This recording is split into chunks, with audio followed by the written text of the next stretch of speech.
Hello, and welcome to another episode of Easing the Badger. I'm Will. I'm Alex. I'm Flint. And today we are covering chapters 39, 40, and 41 of Eye of the World by Robert Jordan. Chugging along. Lucky episode 13. Oh, so it is. It is. At least someone's keeping track. We are plugging away. Mm-hmm. Yeah, we're getting there. It is taking us a minute to get to this recording. We've had a It lot sure has. going on. Oh. Life has lifed. Yup. This will come out a good bit after, but this is the first time we're recording after I went to this year's WatCon, which was an absolute blast. Yay! Hopefully we have some new listeners from that endeavor. I was spreading the word, handing out lots of ribbons. Spread the good word. Yep. And Priyanka Bose was phenomenal. I know, we haven't even gotten to her character in the books yet, Flint, so just, you don't know nothing about her, but she was so cool and just so down for everything, and it was amazing having her there. I could say I didn't finish the series, but her casting was exactly what I imagined in my head for that character. Exactly. So that made me really happy when my head canon, fits casting or whatever. Yeah. Yeah, no, she's just I can't even put into words, her charm level was crazy. And the fact that she flew all the way from Mumbai to Ohio just to hang out with some nerds. And she wound up having a blast. I respect the fuck out of that. Yeah. Yeah. She was FaceTiming other cast members being like, I'm having a great time here and you're not, and making them jealous. Nancy boo boo. So maybe in future WatCons we'll get other actors from the show. That'd be cool. I mean, she is our second one so far. We did have another year before last, and then last year the guest of honor was the costume director for seasons 2 and 3, and she actually brought some of the costumes for us to see in person. Oh, that's cool. And they were just stunning. All right, but I could talk about WatCon for an entire podcast recording anyway. So, anything you guys want to talk about before we jump in? No, I don't think just so. Excited to be recording. Yeah. It's been a minute. Yeah, it sure has. All right. Well, chapter 39 is where I'm starting. It is Weaving of the Web. And the icon for this chapter is the Lion of Andor. Rand is super stoked because today is the big day everyone has been waiting for. He asks Matt if he's sure he doesn't want to come, but that grumpy little bitch says, how about you take that Trolloc your bestie's with? Rand is like, he's an Ogier, dumbass. Stop being such a sourpuss. I'm tired of bringing you food, and you stink, so get your miserable ass out of bed. Matt just furrowed deeper into the blankets. As Rand left, he tried to give Matt one last chance to join him, closing the door slowly to give him time to change his mind, but Matt doesn't budge by the time the door clicks shut. He's once again contemplating calling on a healer woman named Mother Grub that Master Gil had mentioned, but Matt isn't actually physically ill, and these days, herbalists are laying low lest they wind up with the dragon's fang etched on their door. What Matt really needs is a swift kick in the rear from Nynaeve. Master Gil is waiting for him at the bottom of the stairs and informs him he's heard someone is asking around about Rand, Matt, and Perrin by description.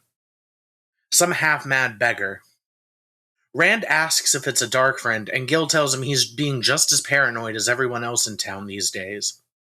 When Rand tells him he's going out, Gil suggests taking the alleyway out as there are men from the opposing faction staring the inn down out front. When he leaves, Rand spots Lamgwin guarding the door. He's a bulky man, but with a deceptive cat-like grace, and despite his heavy-lidded eyes, he kept a watch over everything. And he believed Queen Morghese to be the light-made flesh, just like Gil and many of the men who patronized the inn. He never took his disinterested gaze off the road, but as Rand walked past, he said, "Watch your back today, man. When the trouble starts, you'll be a handy one to have here, not somewhere with a knife in your back." Rand generally tried to keep his sword out of sight, but Lamgwin wasn't the first one of Gil's men who seemed to think he'd be helpful in a fight. As Rand joined the crowd on the street, he caught a glimpse of the men Gil had mentioned. They were standing on overturned barrels so that they could see over the crowd, but they didn't seem to spot Rand. Decked out not only in the white on red, they made their allegiance even clearer with the addition of white armbands and white cockades on their hats. It hadn't taken long since arriving in Caemlyn for Rand to figure out what the colors he had accidentally chosen, the red on white wrappings, as well as red armbands and cockades, meant support for Queen Morghese. Those who chose the white blamed her and her alignment with Tar Valon for every ill in Andor, from the weather to the crops, and maybe even for the false dragon. He hadn't wanted to get involved in Caemlyn politics, but it had swept everyone up. Outlanders also had to choose sides, and any men who wore the red tended to go about town in groups for their own protection. The white heavily outnumbered the red. Today, though, it was different. Today, the false dragon was to be brought into Caemlyn and shown before the queen before he was taken north to Tar Valon.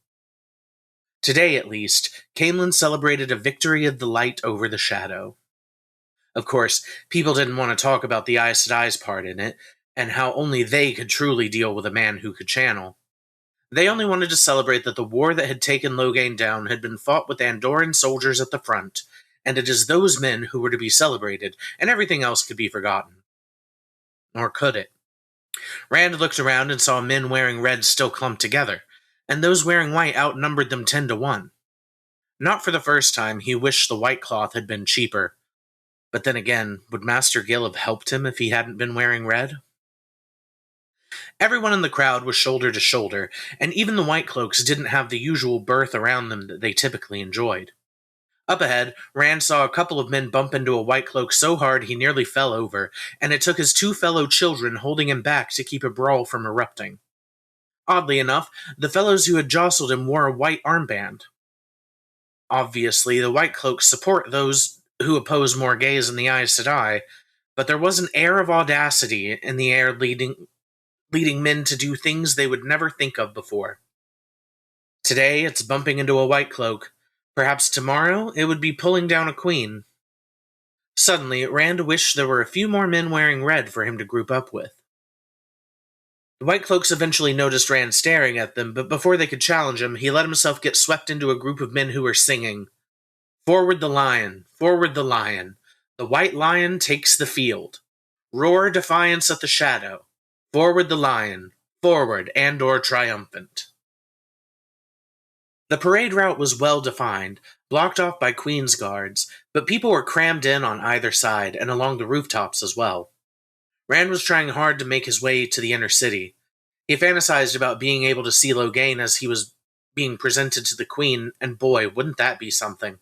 To see a false dragon and a queen in one day? He never would have dreamed of such a thing back home. Once he got as close to the palace as he would be able to, he found a good spot and didn't budge. His height allowed him to see over the few people in front of him, and no matter how much people behind him complained, he was just like, "Sucks to suck," and stood his ground. From here, he would easily be able to see the false dragon's face as he passed by. That is, until he noticed a ripple in the crowd a ways down the road. The crowd was parting easily for it, even though people were losing their hard-won spots, and Rand saw why when directly across from him emerged what looked more like a pile of rags than a man. The stooped shape paused on the far edge of the street. His cowl, torn and stiff with dirt, swung back and forth as if searching for something, or listening. Abruptly, he gave a wordless cry and flung out a dirty claw of a hand, pointing straight at Rand. Immediately, he began to scuttle across the street like a bug. Rand was sure it was the beggar Gil had mentioned, and he scrambled away as fast as he could, pushing through the crowd. He was drawing a lot of attention to himself, and he realized his red-bound sword was visible in the sprint, but he had no chance to hide it even as he feared being overtaken by the opposing faction. So he ran faster, and did not stop until the shouts were far behind. Only then did he allow himself to collapse against a wall, panting. He didn't know where he had wound up, though he was sure he was still in the inner city. He was far away from the crowds, though. He knew the beggar was chasing him, and he considered running all the way back to the Queen's blessing, but this would likely be his only chance to ever see a queen, and hoped it would be his only chance to see a false dragon. There seemed to be something cowardly in letting a beggar chase him into hiding, even if he was a dark friend. He set out looking for a new vantage point, but the parade route was so tightly packed, and all with white armbands, that there was no way for him to get close. Soon he could hear the blarings of trumpets and beating of drums, and knew the procession had begun. Dispirited, he wandered the empty streets until he noticed a wall up a slope, and he got an idea. He scrambled up the slope, though it was not meant to be climbed, and made his way to the wall. It was nearly twice his height, but he had scaled much higher cliffs near the sandhills back home, and found what little knobs in the stone and ridges between bricks he could get his hands and feet in. His hands and knees were scraped up in the process, but he was able to hoist himself up onto the wall with a sense of victory. As he settled into place, the first part of the procession rounded the final curve before the palace. 20 ranks of trumpeters came first, and behind them as many drummers. Following them were banners, the white lion of Andor on a field of red, held aloft by mounted soldiers, armor gleaming. The last of the foot soldiers rounded the curve, and behind them was a massive wagon. 16 horses pulled it in hitches of 4. In the center of its flat bed was a large cage of iron bars, and on each corner of the wagon bed sat two women, watching the cage as intently as if the procession and the crowd did not exist. Aes Sedai, he was certain. Between the wagon and the footmen, and to either side, rode a dozen warders, their cloaks swirling and tangling the eye. If the Aes Sedai ignored the crowd, the warders scanned it as if there were no other guards but they. With all of that, it was the man in the cage that held Rand's eyes. He was not close enough to see Loghain's face as he had wanted to, but suddenly he thought he was as close as he cared for. The false dragon was a tall man, with long, dark hair curling around his broad shoulder. He wore simple clothing that would have fit in any farming village, but the way he wore them made him seem like a king. The cage might as well have not been there. He held himself erect, head high, and looked over the crowd as if they had come to honor him. Wherever his eyes swept, that section of the crowd went silent in awe. But as soon as he looked away, they screamed twice as hard, as if to make up for it. That never diminished him, though. As the wagon passed through the palace gates, he turned to look back at the assembled masses. They howled at him beyond words, and Loghain threw back his head and laughed as the palace swallowed him. Other contingents followed behind the wagons, with banners representing more who had fought and defeated the false dragon. The golden bees of Ilion, the 3 white crescents of Tyr, the rising sun of Cairhien, and many others, with all their own trumpets and drums to thunder their grandeur. It was kind of anticlimactic after Loghain. Rand leaned out a bit further to try to catch one last sight of the caged man. He was defeated, wasn't he? He thought.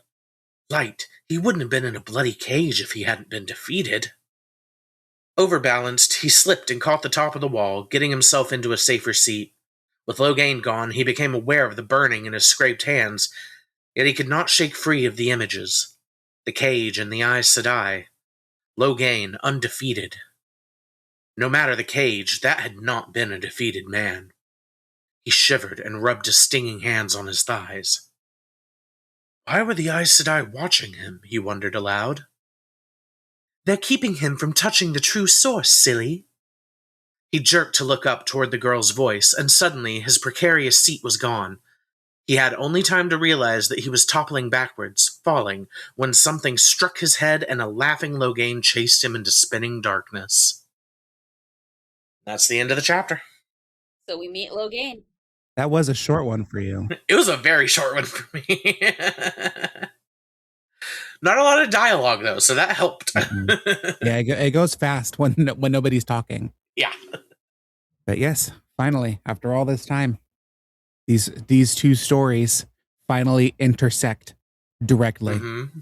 I think I mentioned, I don't remember how many episodes ago now, like it's so funny that while we're following these villagers from God knows where, there's this like massive epic story happening elsewhere, Mm-hmm. and then it's over. And it had nothing to do with our protagonists. So there's just two stories going in parallel, and then, but it finally intersected here. Right. Yep. And I don't think Rand cared for it. I don't think he liked it. No. Like, imagine being completely taken down and like put in a cage, but still being able to look like you're a king with an honor guard instead. It's the laugh that gets me. Mm-hmm. Yeah. And I always felt like that laugh was him laughing at the absurdity of everything. Yeah. Yeah, I can see that for sure. Yeah, maybe.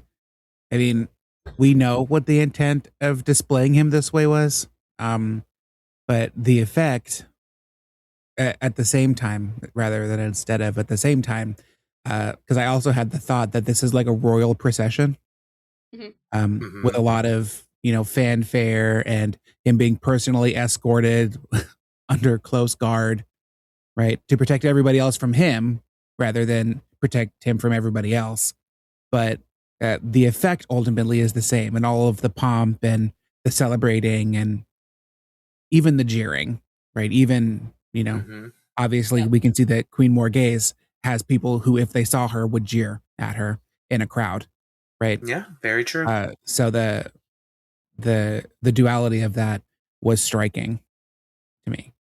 And it seems like Logain knows that too. I called him the great unifier at one point, I think.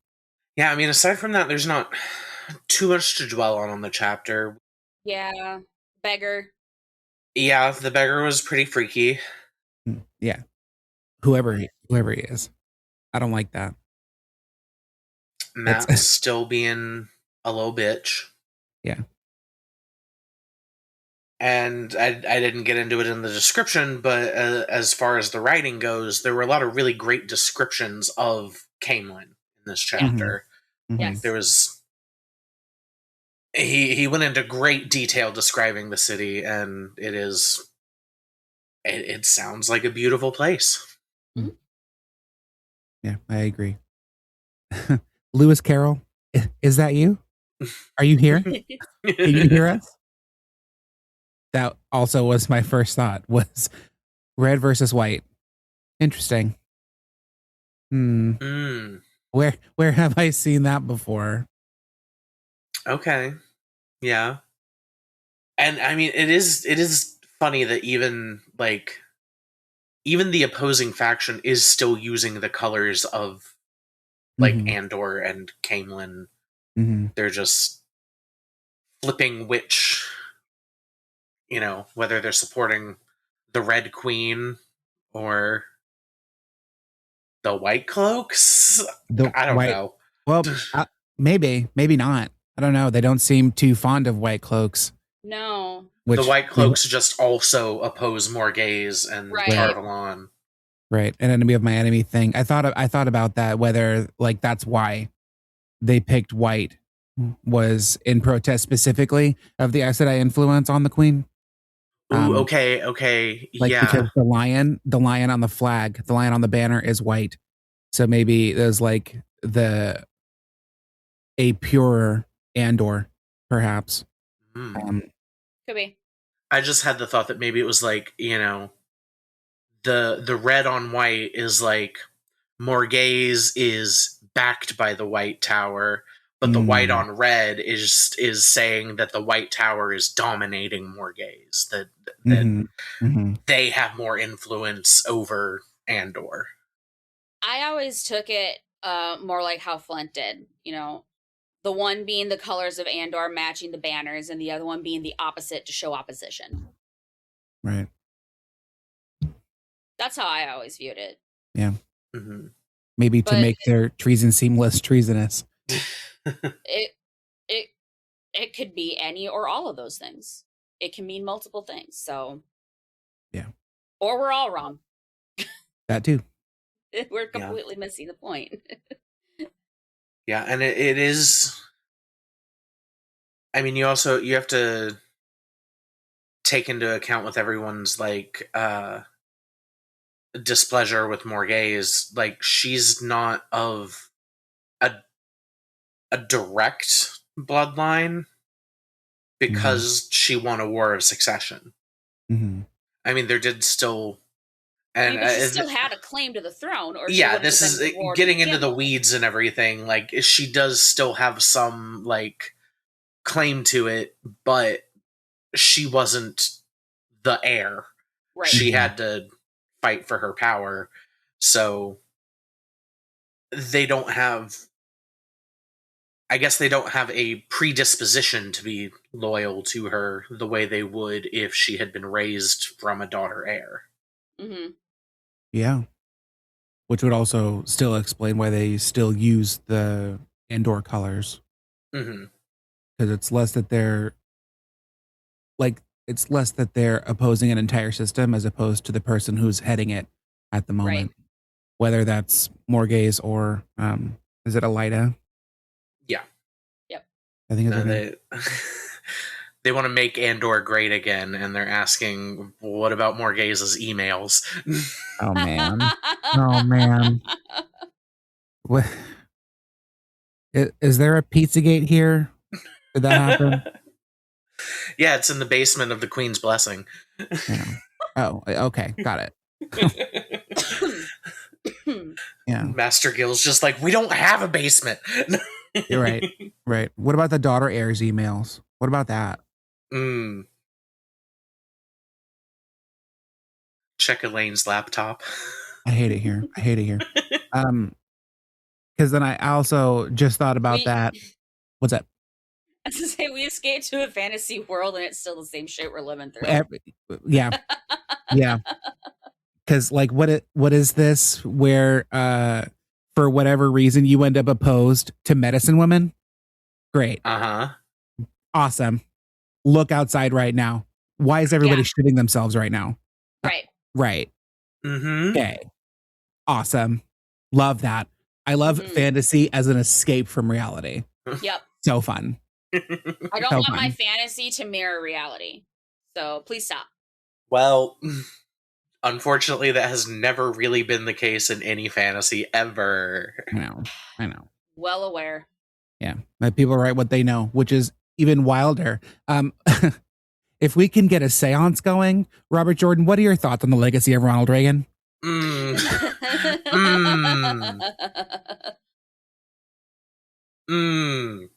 Yeah. I'm very curious to know. Maybe that should be something I ask Maria at the next walk on. Also, Rand is so lucky. Like, his life has sucked a lot, but how lucky for him that he happened to pick the colors that he needed to get the help that he needed. Taviran. Right. Because it was cheaper. There's a lot of things falling into place for him. I mean, literally, the end of the chapter, he's falling into a place that's pretty significant. Right on. So, yeah, question.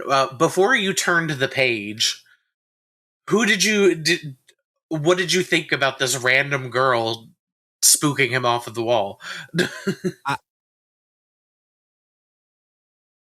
It's hard to remember what I thought before I turned the page and immediately was like, I think I know who this is. But initially I was like, what? Who is what? Initially I thought she might have been like a noblewoman, you know, like a visiting dignitary or something. Okay. But why would she? Well, first of all, where did you come from? Second of all, why didn't you say anything before now? Hello? Scared him right off a wall. Awesome. Hey, Rand, where are you going? Also, the guy when the beggar found him and it says he scuttled across the street like a bug. Ew. Gross. Ew. Get away from me. Disgusting. I don't like that. I don't like that. Like- Smash. Squish him. What is this fucking Evil Dead now? Yeah. Right. Like the new Evil Dead movies? Oh my god. Those are gnarly. Yeah, where's my steel-toed boot? I don't like that. I don't like that. Not like a bug. Ew. Ew. Ew. I just picture him just like fully hunched and his feet going like this. Right? Running at Rand with this crazed look in his eye, and Rand's just like, nope. Mhm. Yeah. Also, I hadn't thought much about how they were transporting Logain. Maybe I thought that he would be in like chains or like a portable stocks or something. Maybe. Not a cage. Yeah. That's crazy. I was like, well, when you get down to brass tacks, I guess humans really are animals, aren't we? With 8 Aes In the Sedai end. on him at a Yeah. time. At all times. Yeah. I mean, gotta. He's not any normal human prisoner since he can channel.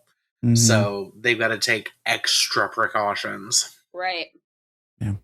He's just living life by a different rule set than everybody else. And he Mhm. knows that. And so does everybody else. So the same way that nobody likes to look an Aes Sedai in the eye, perhaps, is the same way that nobody will catch his gaze. They'll look away when he looks at People them. don't even want to acknowledge that men who channel exist. So Mhm.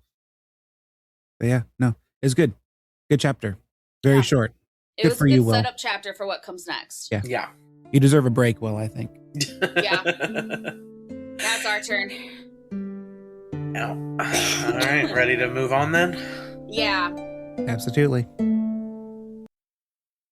So I've got chapter 40, and it's called The Web Titans. Its icon is the Flame of Tarvalin, which looks like the white half of a yin yang, and the icon represents Aes Sedai. And we've seen it twice before in chapters 12 and 38, which, side note, I double checked. We have now all had this icon. This chapter, just a heads up for our listeners, is so long and filled with so much dialogue that is not summarized in the normal way I would do it. You'll understand as I read, but it is not out of my ordinary reading style. It's a lot of condensing that dialogue down because it's so much. Okay. So Rand seems to be sitting at a table with the last 2 people he would ever expect to see sitting together at a table, Moraine and Logain. But they were just staring silently at him, as if the other weren't there. And then suddenly, Rand feels a sense of urgency as the walls start blurring into gray and everyone fades away. He looks back at the table, but the others are gone, and Baalzamon is sitting there in their place. The urgency intensifies. The pounding of his heartbeat is in his ears, and then suddenly, he jerks awake and sits up, immediately regretting it as he clutches his pained head, a sticky dampness under his left hand. He's sitting on the ground on green grass, which bothered him, but he's too concussed to even look around, let alone think. Then he remembers the wall and the girl's voice, and he looks around again, as carefully and as slowly as possible. He sees he's in a lush, healthy garden. He'd fallen inside the wall. Looking for the girl, he finds her scrambling down the tree that was near his back. Turning to face him as she reached the ground, Rand groans, probably less from pain than from the realization that this girl was of an incredibly high rank, given the richness of her clothing. A deep blue velvet cloak lined with pale fur rested on her shoulders. Her pale blue dress was smudged with bark stains from her tree climbing, but it was still silk and embroidered with painstaking, intricate designs. The skirt slashed with inserts the color of rich cream. A wide belt woven silver encircled her waist, and velvet slippers peeked from under the hem of her dress. The only 2 women he's ever seen dress as finely were Moraine and the dark-friend woman who tried to kill them in the stable. As he looks at her, she stares at him, and he notes that she gives off Nynaeve or Moraine vibes. His slow brain finally moves past her clothing to the girl herself. She was perhaps 2 or 3 years younger than he, tall for a girl, and beautiful. Her face a perfect oval, framed by that mass of sunburst curls. Her lips full and red, her eyes bluer than he could believe. He then hears more scrambling, and a boy drops down from the tree. He's a head taller than the girl, a few years older, but his appearance makes it clear that they're close kin. His red, white, and gold clothing was even more ornate than the girl's in its embroidery. It was clear he was not in a public park. They both take him in, and Rand is feeling as though they were seeing him as a puzzle to be solved. Finally, the boy spoke. "We'll never hear the end of this, Elaine. If Mother finds out, she told us to stay in our rooms, but you just had to get a look at Logain, didn't you? Now look at what it's got us." "Be quiet, Gawain." She was clearly the younger of the two, but spoke as though she took for granted that he would obey.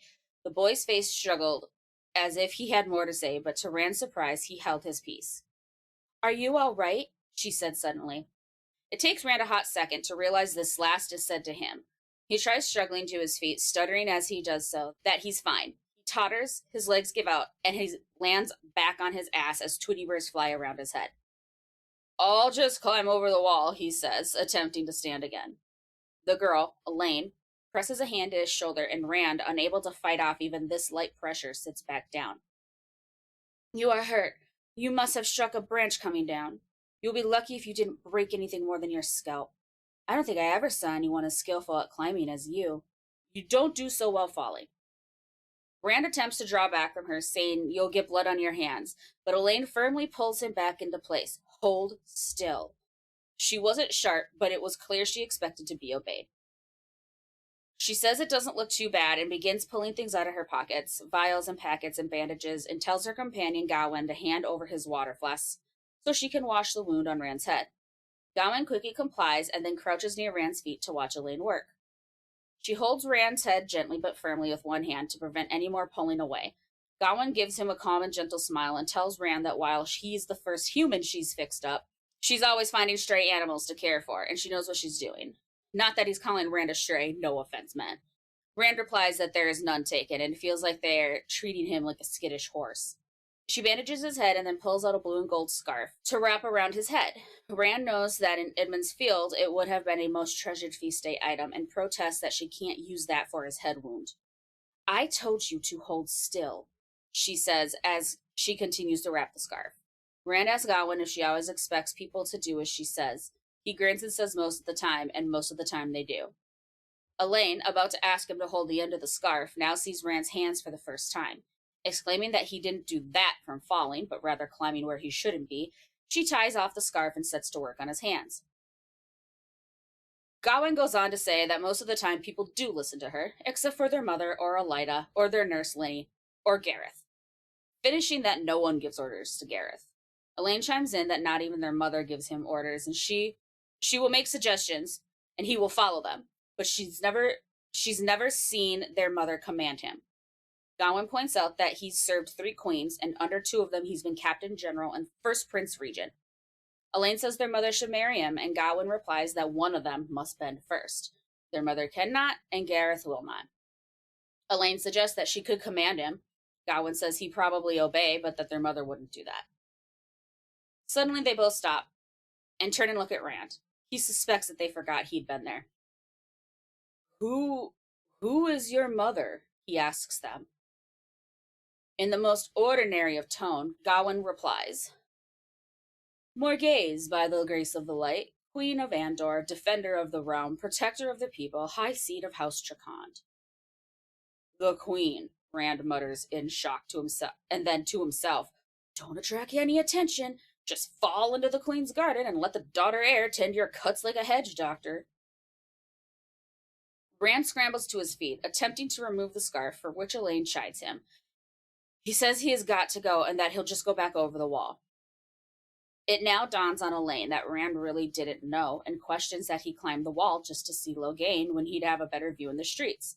Rand replies with another stutter that he doesn't like crowds and asks her to pardon him, calling her my lady, as he isn't exactly sure how to address her, and thanks her for tending his wounds. Gawain points out that he's going to leave without telling them his name, which is poor payment for Elaine's care. He notes that Rand sounds like he's from Andor, but not from Camelin, and says that since he knows their names, it would be courteous to tell them his. Rand hesitates, then gives them his name, adding that he's from Idrin's Field in the Two Rivers. Godwin observes that is very far to the west. Tobacco and wool, Godwin said. I have to know the principal products of every part of the realm, in every land for that matter. Part of my training. Principal products and crafts and what the people are like, their customs, their strengths, their weaknesses. It is said Two Rivers people are stubborn. They can be led if they think you are worthy, but the harder you try to push them, the harder they dig in. Elaine ought to choose her husband from there. It'll take a man with a will like stone to keep from being trampled by her. Rand stared at him. Elaine was staring too. Gawain looked as much under control as ever, but he was babbling. Why? Suddenly they are interrupted by a new voice asking, What's this? All three of them jumped at the sudden voice and spun to face it. The young man who stood there was the handsomest man Rand had ever seen, almost too handsome for masculinity. He was tall and slender, but his movement spoke of whipcord strength and a sure confidence. Dark of hair and eye, he wore his clothes only a little less elaborate in red and white than Gawain's, as if they were of no importance. One hand rested on his sword hilt, and his eyes were steady on Rand. Stand away from him, Elaine, the man said. You too, Gawain. Elaine stepped in front of Rand, between him and the newcomer, head high and confident as ever. He is a loyal subject of our mother and a good queen's man. He is under my protection, Galad. Rand thinks back to the information he'd been told by others and comes to realize this is Galadred Damodred, Elaine and Gawain's half-brother by their father. He remembers also that while the father was not well liked, Galad was well thought of by both wearers of red and white. Galad states that he is aware of Elaine's fondness for strays, but says this one looks dangerous. Elaine shoots back that he is there as her guest and she may speak to whomever she likes. Galad, remaining calm, says that he was not attempting to control her, but that this quote-unquote guest does not seem proper. Elaine says enough and that he is right that he has no say over her actions and dismisses him from her presence. After giving Gawain a look that both asks for help and says Elaine is helpless, he gives her a courteous bow, turns, and walks away. Once gone, Elaine states that she hates Galad and he is vile and full of envy. Gawain rises to his half-brother's defense, telling Elaine that she goes too far, and he doesn't know the meaning of envy. Then points out that Galad saved his life twice. Both times there was no one there to see him, and he might have let him die. Then Galad would be first Prince of the Sword. Elaine exclaims that she'd never choose him, that the lowest stable boy would come before Galad in that role, and then delivers a command to Gawain that he is to let nothing happen to himself, so that he will be her first Prince of the Sword when she rises to the throne, adding that the light send that day be far off.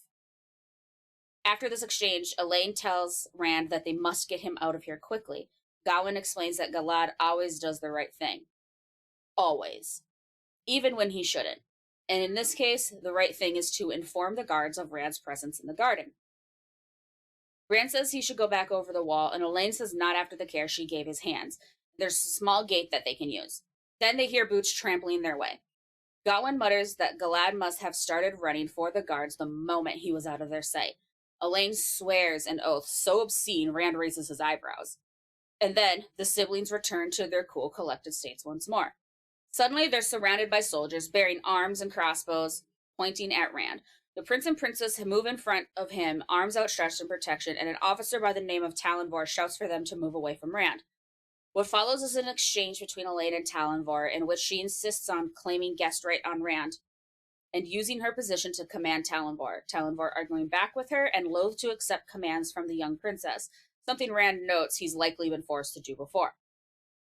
The exchange ends with Elaine telling Talonvor to either escort all of them to her mother, Queen Margaise, or all of them to a cell, but the three of them will remain together, and then asking him if he dare have hands laid on her person. Elaine had won. She knew it, Talonvor knew it, and Gawain knew it. He explained to Rand that Margaise was busy with Logain, and even if she weren't, he wouldn't dare troop her children into her presence as if they were under guard. Just then, another soldier came running in, stopped, saluted, and spoke softly to Talonvor, who grinned. Then informed Elaine that he has orders to bring all of them to her mother immediately. Elaine's gambit had failed. Maintaining her composure, however, she brushed tree bark off her clothing, and they set off, Elaine and Gawain flanking Rand. As they walk, Rand takes real notice of the garden for the first time and realizes it's green and healthy. Gawain says it's Elida's work, and Elaine says it isn't right that they have this when the farmers are struggling. She tells Rand that Elida told her to choose the one farm she could do the same for, while all the others continued to fail, but them having the living garden still wasn't right. She then changes to telling Rand what to do.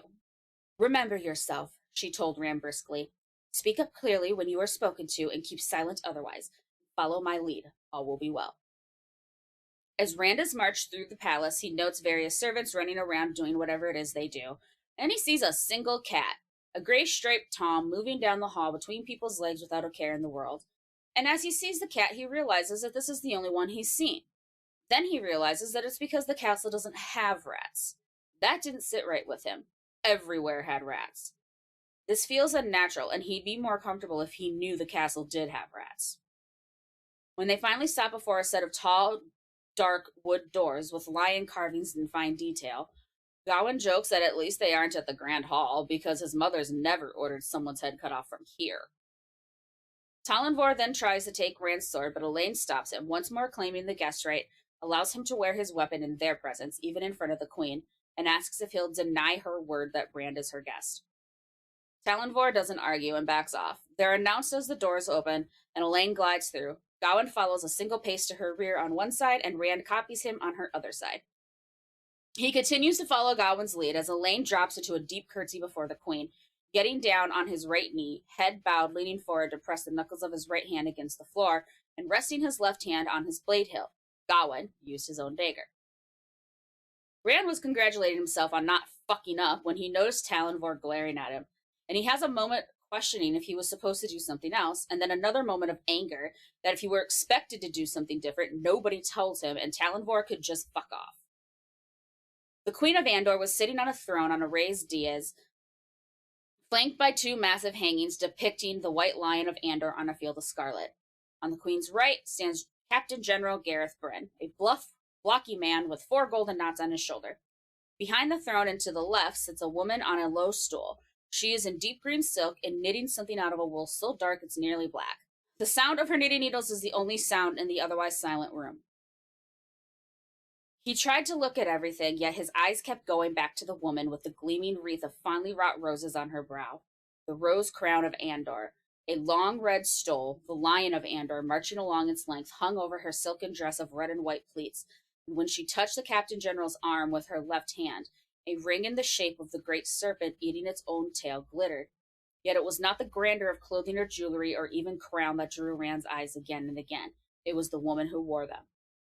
Morghese had her daughter's beauty, matured and ripened. Her face and figure, her presence filled the room like a light that dimmed the other two with her. If she had been a widow in Edmund's Field, she would have had a line of suitors outside the door, even if she was the worst cook and most slovenly housekeeper in the Two Rivers. He saw her studying him and ducked his head, afraid she might be able to tell his thoughts from his face. Light, thinking about the queen like she was a village woman, you fool.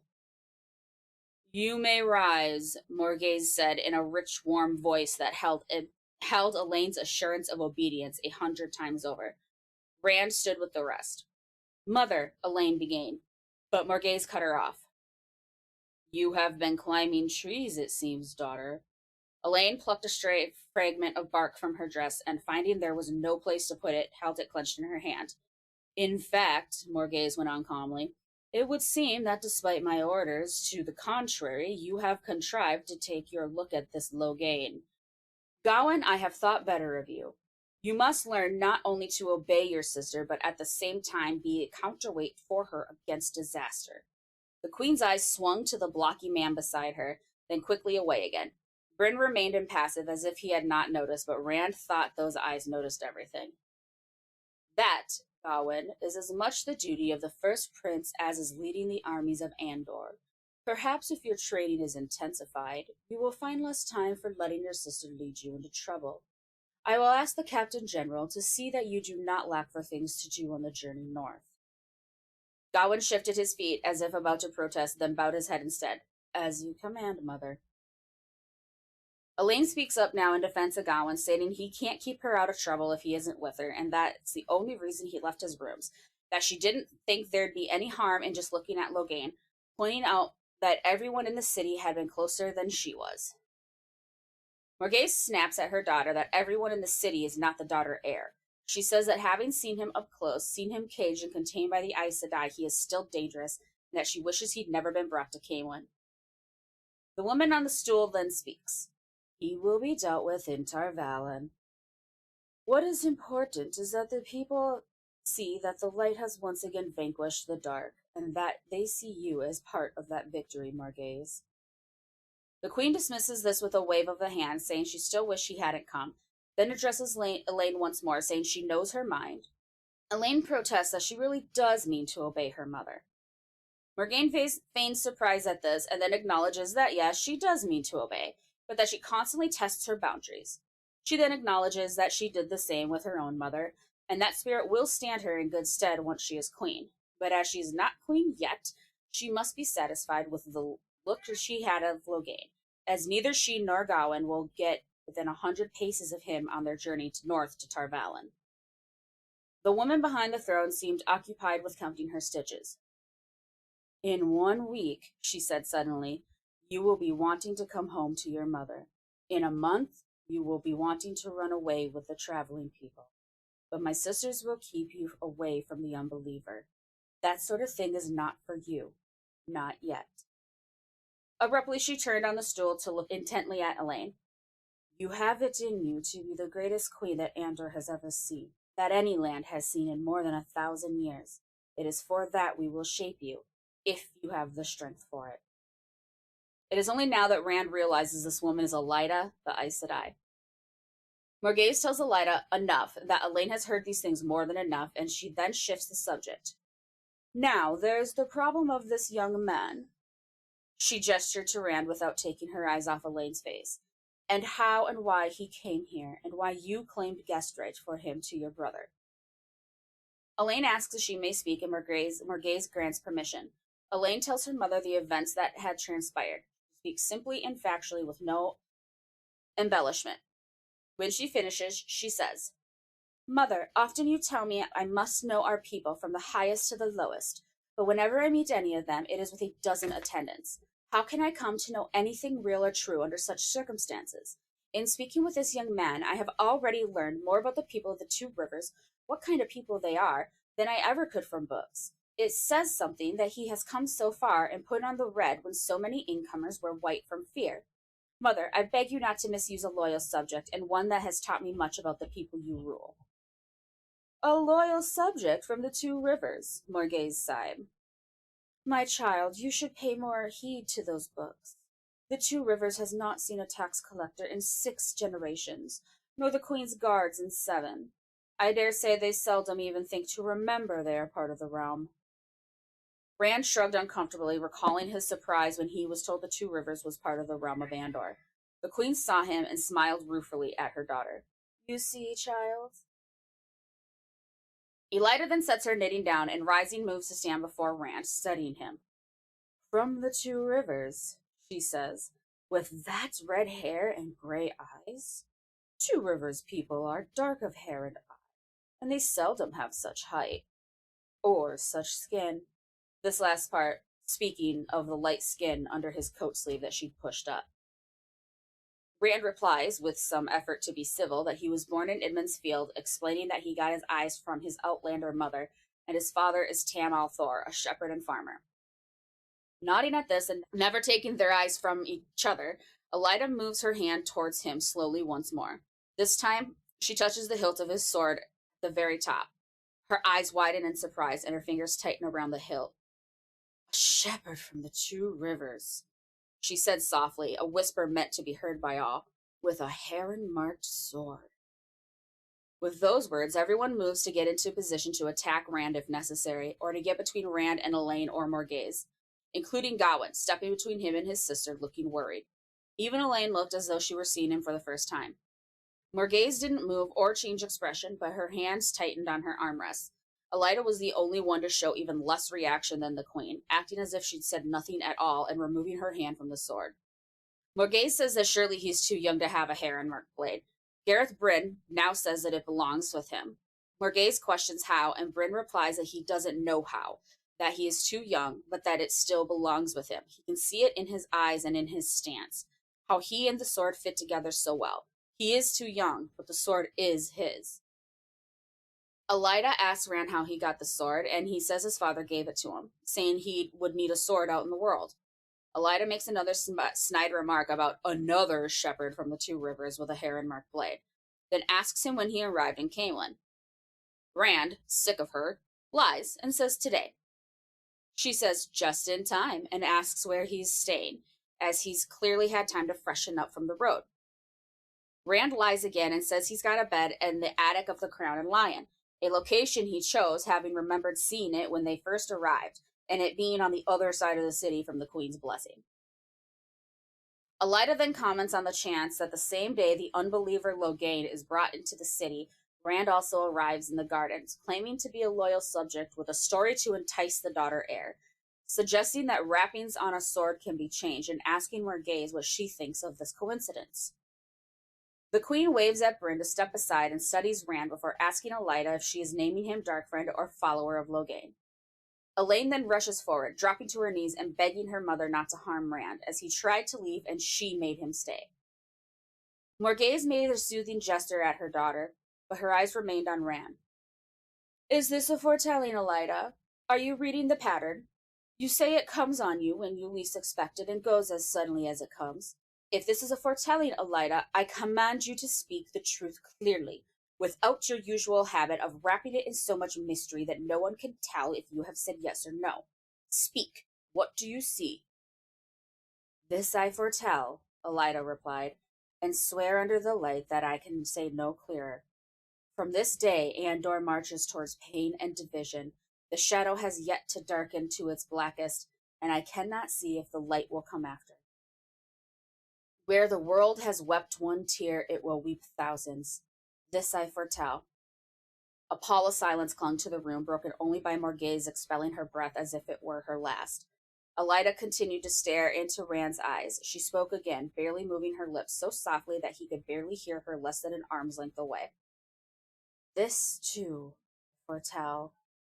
Pain and division come to the whole world, and this man stands at the heart of it. I obey the Queen, she whispered, and speak it clearly.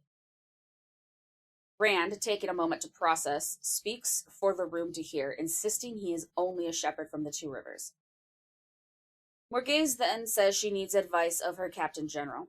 Bryn says that if Elida could tell him more than that the lad is dangerous, he'd say summon the headsman, but Elida speaks of nothing more than what everyone already knows. He believes Rand is there through happenstance, but maybe, just to be safe, put him in a cell until Elaine and Gawain are well away from the city. Unless Elida Sedai has more to foretell. She replied she doesn't, as of now, but that a few weeks in prison won't hurt him, and who knows, maybe she'll have another foretelling by then. For a time, Morghese considered, chin on her fist and elbow on one arm of her throne. Rand would have shifted under her frowning gaze if he could have moved at all, but Elida's eyes froze him solid. Finally, the Queen spoke. A suspicion is smothering Camelin, perhaps all of Andor. Fear and black suspicion. Women denounce their neighbors for dark friends, and men scrawl the dragon's fang on the door of people they have known for years. I will not become a part of it. Morghese, Elida began, but the Queen cut her off. I will not become a part of it. When I took the throne, I swore to uphold justice for the high and the low, and I will uphold it even if I am the last in Andor to remember justice.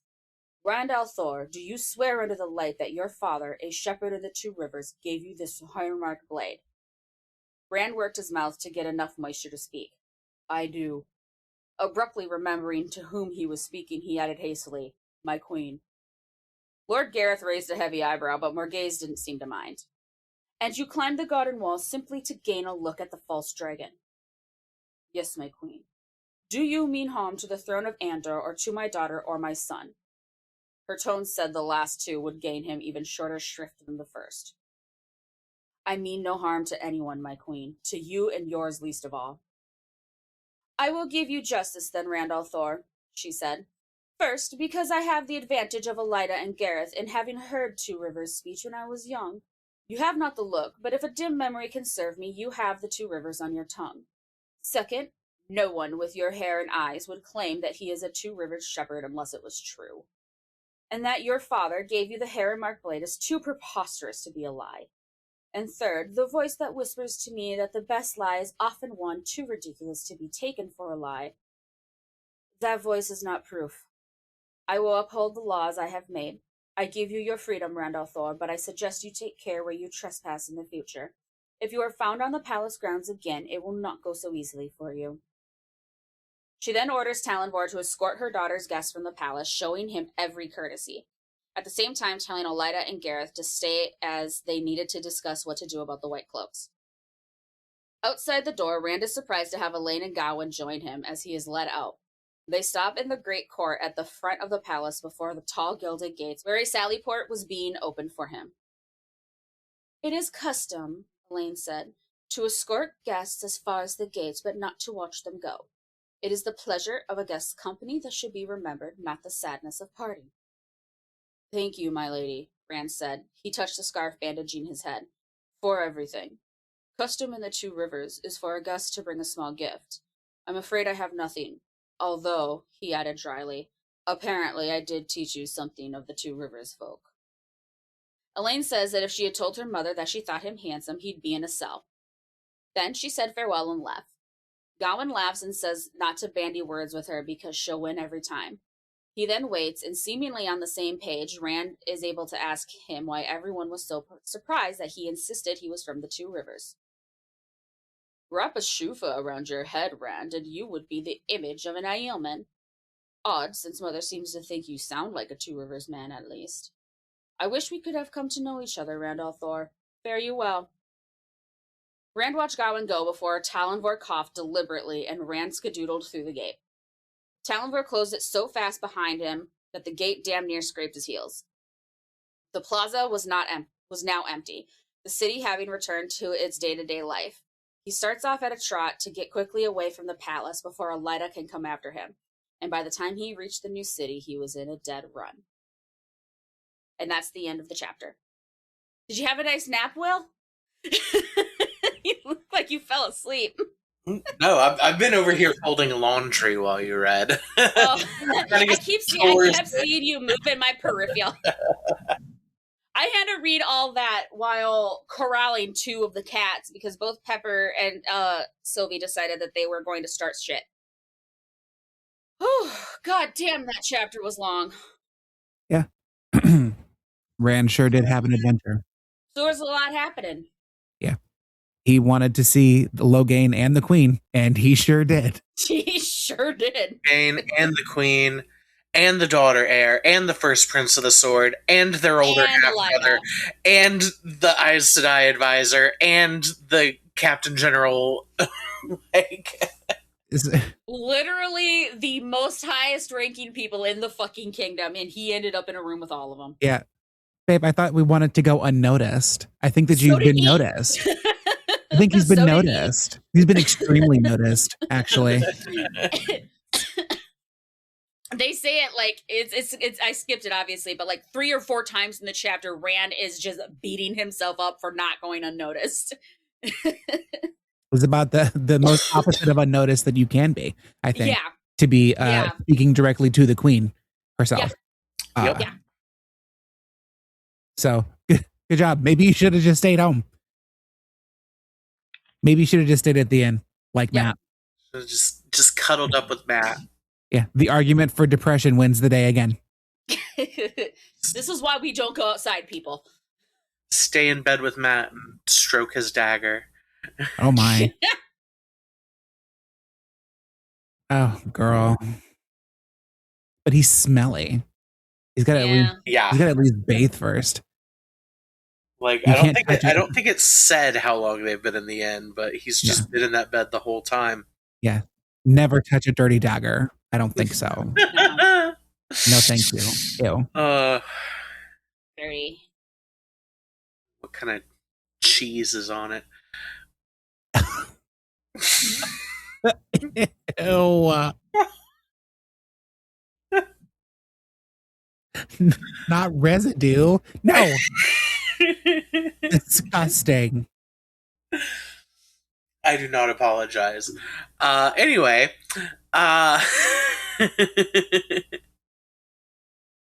so yeah, that was a lot going on. What all were your thoughts about it, Flint? Amazing that he went through all of this heavily concussed. Yeah. Oh, that too. I don't ever even think about that part. Yeah, he just fully bashed his skull in and then had to meet with every important figure in Andor. Can you imagine if he just like died right then? Like he fell and hit his head on the way down. It would have been better for him, maybe, at that point. Okay, I guess we're talking about somebody else now. Suddenly Perrin's the main character. Right. So in addition to, if we take this in parts, the first half in the garden, addition to meeting the daughter heir, the first prince, we learn a little bit of lore about Morghese and Bryn, their relationship, or lack thereof. I did think about skipping that part, but I felt like it was important because it gives us a heads up to the dynamic when we meet them later, right? Mm-hmm. Yeah. He's obviously very important to the military, but also to her personally. Yes. Mm-hmm. Mm-hmm. And I left the line out, but when Gawain is saying that he's been, Captain General under 3 queens and whatever was first Prince of the Sword or whatever under 2, he goes on to say that Bryn is probably to most in Andor more of a sign of the throne than Morghese is, because he's been in those positions for so long. And I think that's an interesting observation as well. Yeah. Mm-hmm. Yeah, he is a pretty important dude. Yeah. Yeah. And then we meet Galad. Galadriel Damadrid. Mm. Yeah. Fucking mouthful of a name. Yeah. He seems a little smarmy, which isn't like a crime, but it's so funny that Gowan was like, Elaine does like to pick up strays. Not that I think you're a stray, Rand. And then, Galad calls him a stray. Galad calls him a stray straight out.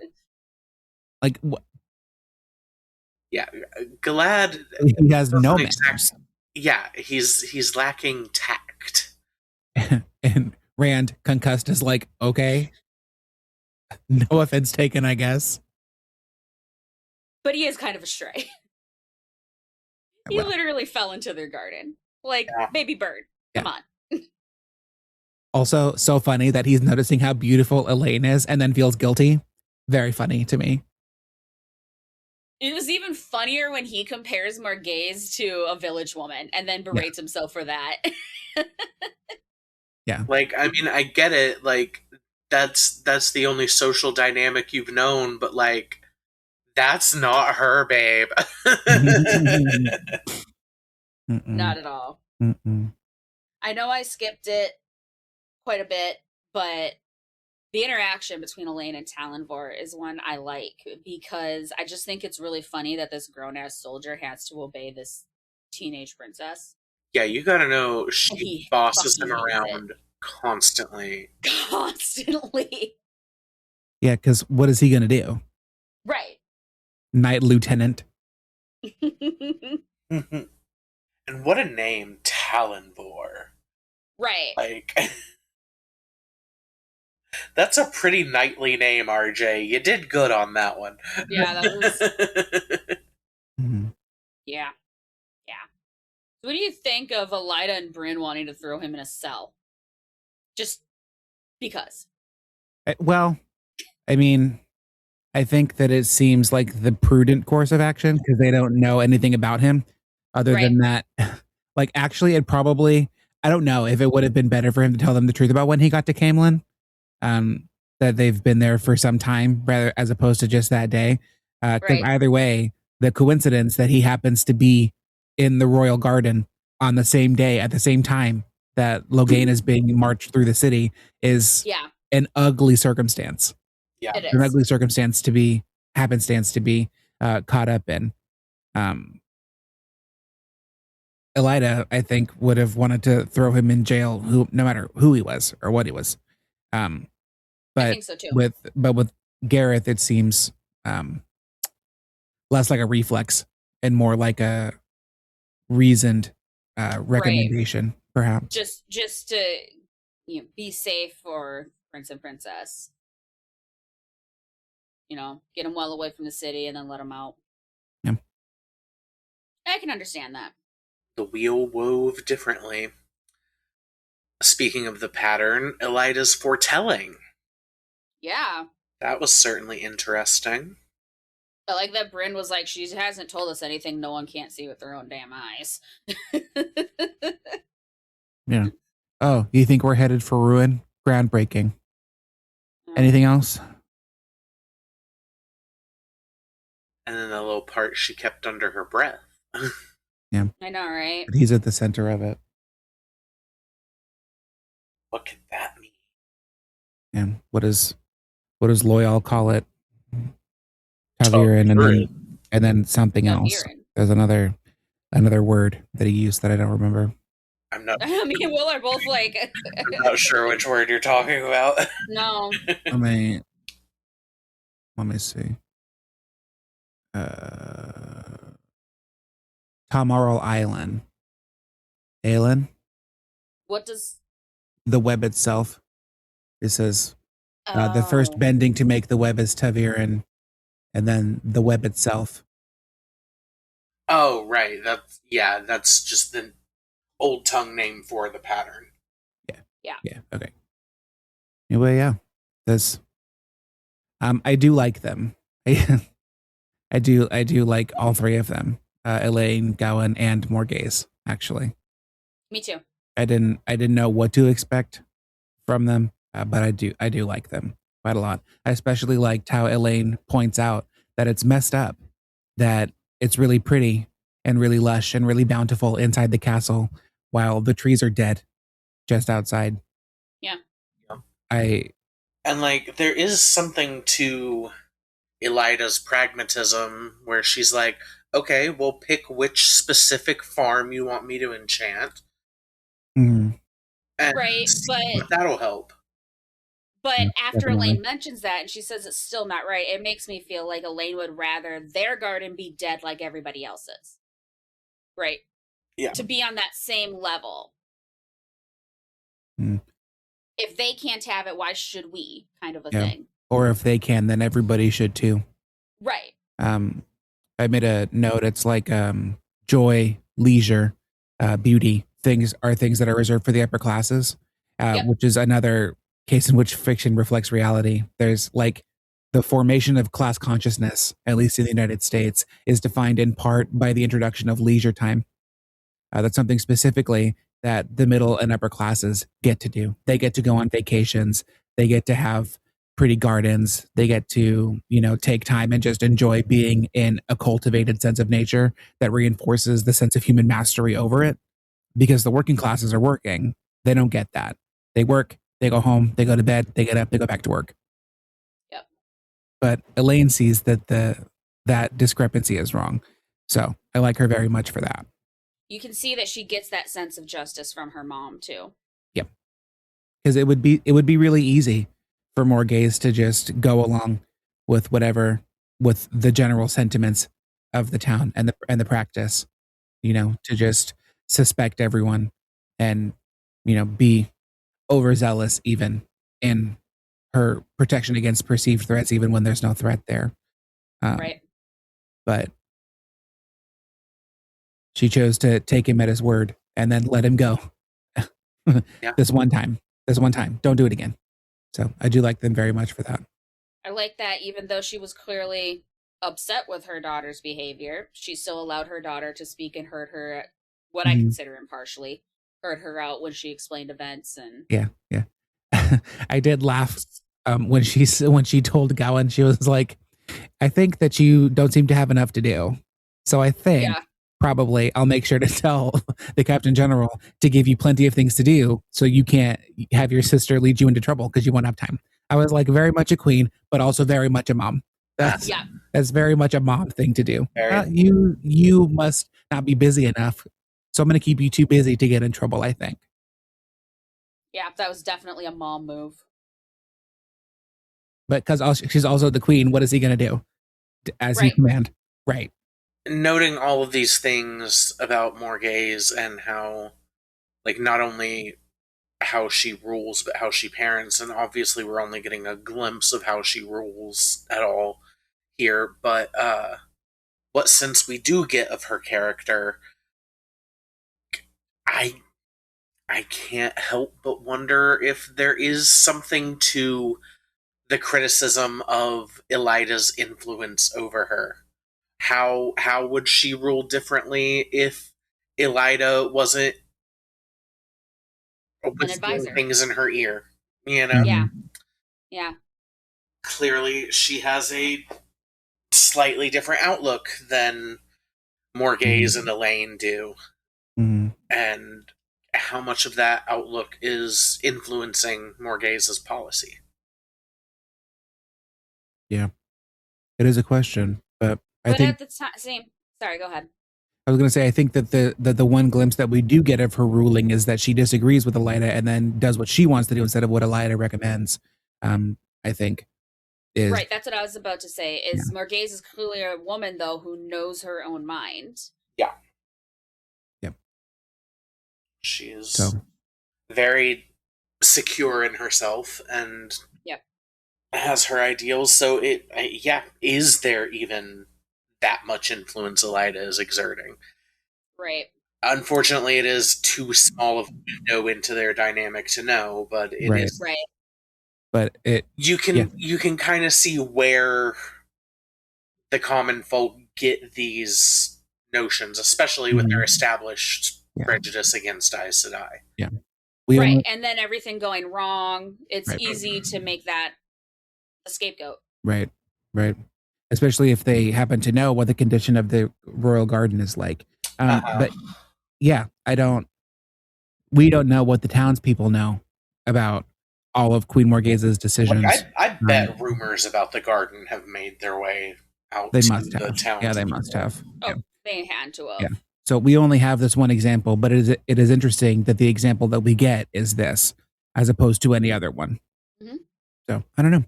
Something else I skipped over in the chapter is upon seeing Elida and realizing who she is, Rand observes to himself that maybe it was a good thing they didn't go to her for help when they arrived. Mm-hmm. And then by the end of the chapter, like, he's clearly afraid of her. Right? He's afraid she's going to follow him, track him down. Yeah. I mean, because he knows that she could. Right. If she had a mind to. Right. Exactly. Her foretelling, I don't know. I don't know. I don't think that I believe that she can see the pattern as of right now. I don't think I believe it. Time will tell. But that's the skeptic in me, I guess. That's fair. Yeah. She hasn't exactly given us reasons to trust her word. Right. And again, it's really easy to be like, oh my God, the apocalypse is coming. Okay. What else? Right. We see that already. Yeah. But based on what she said to Rand, she must know something. And whether that's that she can sense the pattern itself or she can just sense his aura of plot armor. I don't know. I feel like a lot happens in this chapter, but also like not enough to really talk about and discuss. You know what I mean? Mm-hmm. Yeah, a lot of it is pretty straightforward, not really dissectable. Right.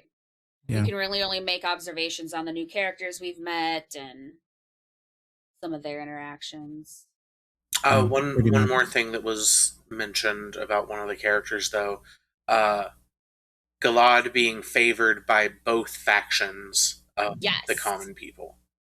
Yes. Like both the supporters of Morghese and her detractors like Galad, who is her stepson from Tarangale's prior marriage.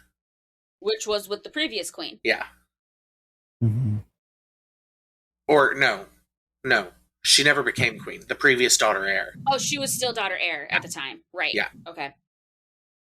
Which is an interesting thing to think about because any daughter Galad had would then have a claim to the throne. Yeah. Yeah. Just interesting to think about. Mm-hmm. Yeah. Succession is That just messy. dawned on me as we were talking about it. Yeah. Succession is messy. Yeah. Maybe that's part of why Elaine has such an issue with him. Like, just like subconsciously, even because that's not anything she mentions. Right.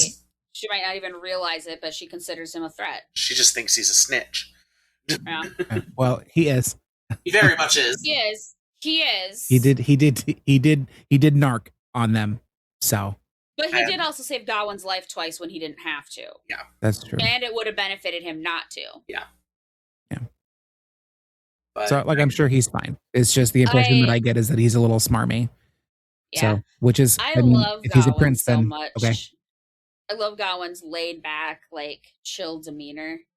He's definitely the most down to earth. Mhm. Out of the three kids. Galad's whole always doing the right thing, even if it would hurt someone. That's Even when he shouldn't, is what Gawain Everything says. is very black and white for Galad. There is no gray. like, so I just imagine Elaine growing up. She's got so much pressure on her and everything to always do everything correctly. And then anytime she's out of sight of adults or whatever, and she finally gets a chance to do something for herself, just to misbehave just a little bit, Galad runs off and snitches every single time. I can see why she would have issues with him. Yeah, for sure. For sure. Yeah. Other than that, the Rand's frustration when he follows everybody's cue, but Talonvor is still angry at him.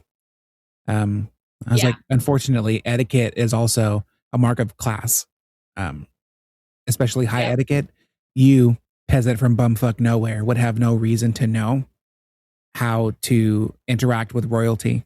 So I don't know whether it's that Talonvor's mad that he can blend in or that he still doesn't or whatever it is.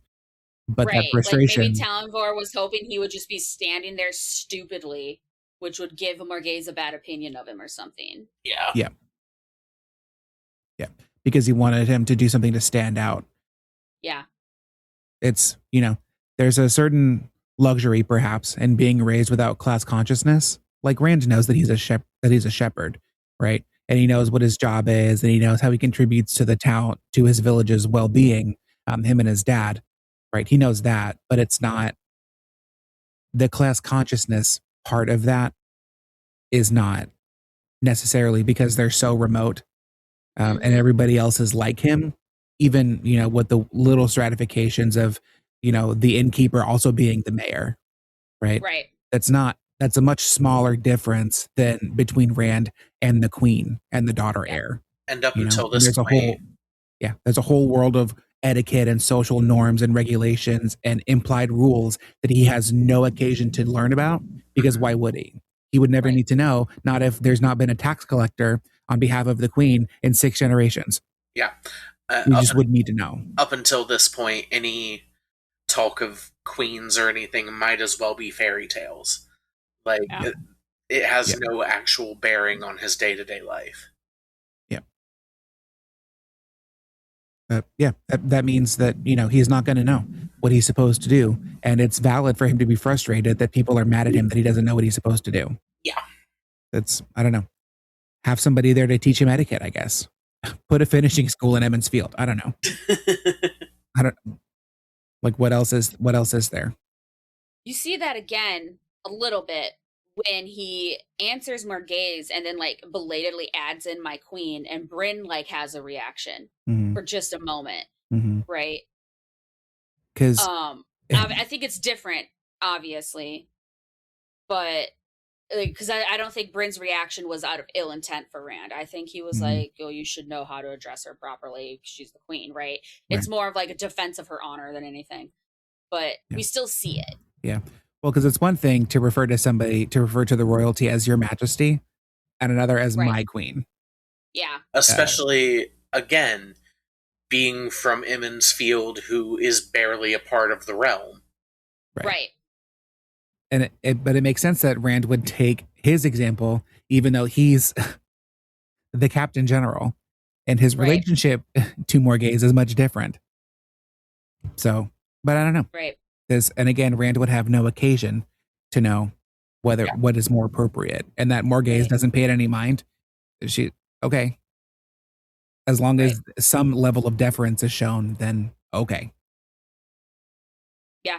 I mean, and let's be real. I've read plenty of fantasy and watched plenty of like historical dramas and things like that. I don't know what the fuck the difference is between your majesty and your grace and like I who do you call what? I don't fucking know. So why the fuck would Rand? Right. And it's wild because in our world, in reality, those titles are dependent on the country. Yeah. And the position itself. Like your grace seems to be more for like nobles. Dukes. Right. Nobles, but also dukes, duchesses, but and also people with like religious trappings, perhaps. Heirs to the throne have also been called your grace. That's true. In England. Yeah. Right. But yeah, it could be completely different somewhere else. Or highness or whatever. The highness is typically for any child or like direct relation of a king or ruler, I guess. Mm-hmm. Majesty is for kings and queens. Eminence is for a bishop. Yep. But yeah, it's interesting that like it's so confusing to begin with, and then in a fantasy world, you can make it the fuck up all you want. Right. It could be different from Andor to Kyrian to Iliad. On a side note of this, Tamora Pierce, in her Circle of Magic books, the ruler of Emelon is a duke, not a king or anything like that. Mm-hmm. The ruler is a duke. Yeah. That's his title. Yeah. And he goes by your grace. Yep. So it's a duchy, not necessarily like a kingdom. Right. Yeah. Andor being a queendom rather than a kingdom, like right. That's different than every other kingdom in this land. Mm-hmm. Yeah.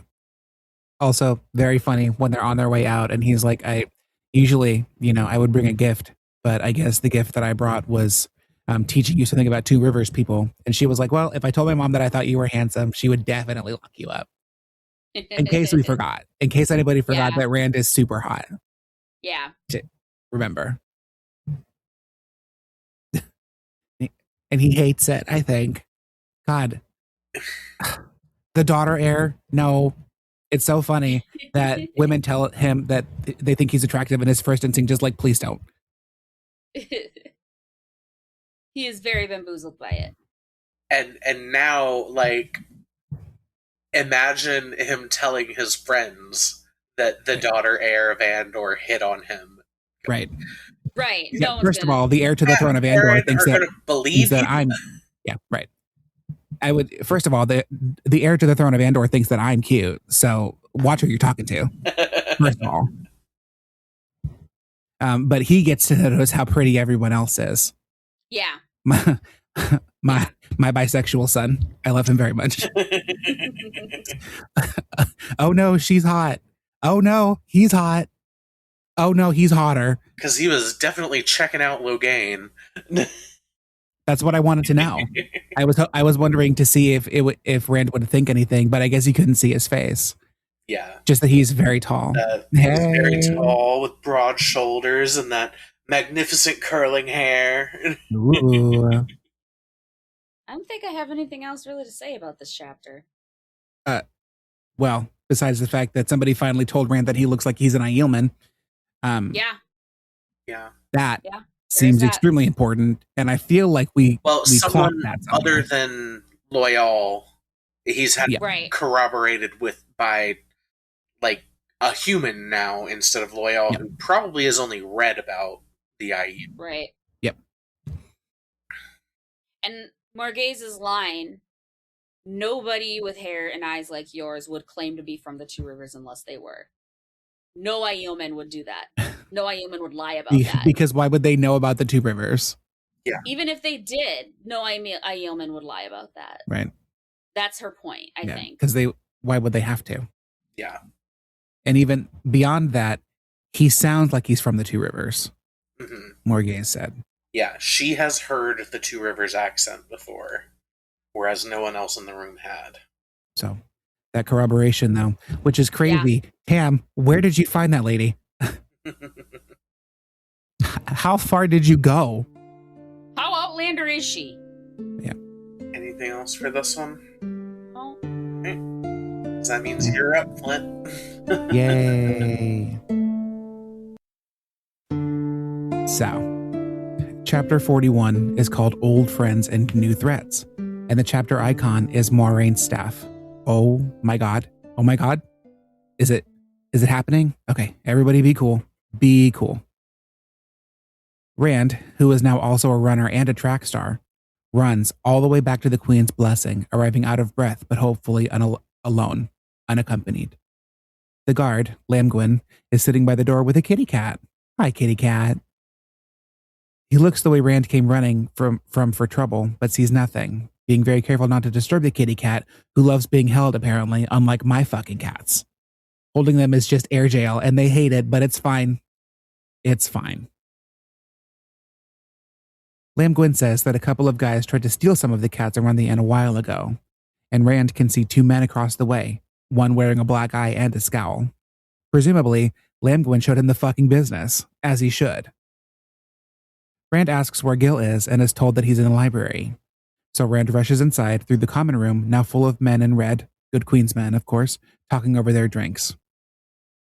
Gil indeed is in the library, playing stones with Loyal, who is kicking his ass. Another kitty cat sits on the table watching them play, because if there's one thing that cats love to do, it is be involved with activities that require zero cats. Is it clear that I'm a cat person yet? Anyway, Loyal continues to hand Gil's ass to him over the stones, and Gil uses Rand's entrance as an excuse to take a break from losing so spectacularly. He says that he'd begun to worry about Rand and whether he found trouble with the white-bearing men or the beggar. Remember him? Rand says that he did indeed see the beggar, because in case we forgot, it was running from him that Rand found another possible vantage point to see Logain that just so happened to be the fucking royal garden. But his trouble, actually, is that he met Queen Morgheze, may the light illumine her, and Elida. Gil absolutely does not believe this, which leaves Rand feeling exasperated. He begins to tell the story, and Gil becomes less amused and more alarmed. Rand tells everything but what Elida and Gawain had said, because he is Two Rivers blood and Tam is his father, goddammit. He realizes that he'd gone quiet and that both Gil and Loyal were just looking at him. Gil says that unfortunately, there's no more waiting for his friends, for Rand. They need to leave, preferably now, but within 2 days. If Elida sends the Queen's Guard after them, within 2 days they can search every inn in the city, 2 days at most. Rand says that if he can't get Matt out of bed, then to send for Mother Grub. Wonderful name for a healer, by the way. Love that. Rand says he does have a little money for her services, but Gil says that he'll handle paying her and will even lend them horses for the trip to Tar Valon. Rand calls him a good friend, which actually, yeah, he is a cool-ass dude for this, even though, as Rand rightly notes, they brought him nothing but trouble and stress. But Gil says that Tom had always been a good friend, and if Tom had been willing to go out of his way for them, then so can Gil. At this point, Loyal says that he wants to go with them again, and Rand warns him again of the dangers after them. Loyal replies they're going to Tar Valon, and he wants to see the grove there, but beyond that, there is much more to see in the world, and Rand is at the center of it. This, of course, sounds exactly like what Elida said, and Rand spits out that he doesn't stand at the center of anything. That's right, babe. You resist that call. You tell him. But his vehemence shocks both Gil and Loyal, and Rand, finding the void, says that Loyal can come if he wants. Yay! Loyal says that he can't go out into the streets of Camelin without a mob shouting that he's a Trolloc, but that while Mat has been extremely taciturn, he hasn't tried to kill Loyal. Surely he would never do that. Not Mat. Just then, Gilda, a serving maid, pokes her head into the room to inform Gil that there are white cloaks in the common room. Fucking super. Absolutely fucking spectacular. Of course, there are fucking white cloaks in the goddamn common room. Obviously. Gil jumps up, deeply offending the kitty cat, and tells Gilda to tell him that he's coming, and then stay out of their way. He offers to Loyal that they can start their game over later, but Loyal points out that it's Gil's turn, so he can come back and get this freshly opened can of whoop-ass whenever he's ready. Gil goes, and Rand follows, though he stops at the door to the common room where even he, in all of his ostentatiously tall sexiness, can't be seen.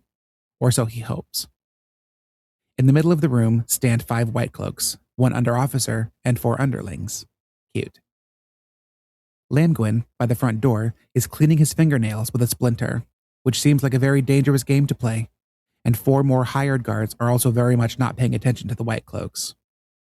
The white cloaks themselves are also very much not noticing everybody refusing to notice them, and they wait for Gil, who greets them with a neutral tone. He is, of course, interrupted mid-sentence by the complaints of the under-officer, who says they've already been to 20 inns that day and will likely see 20 more by day's end.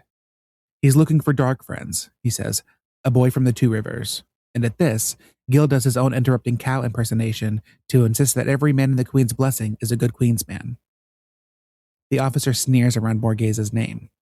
Yes, and we all know where Morghez stands, and her Tarvalon witch, don't we?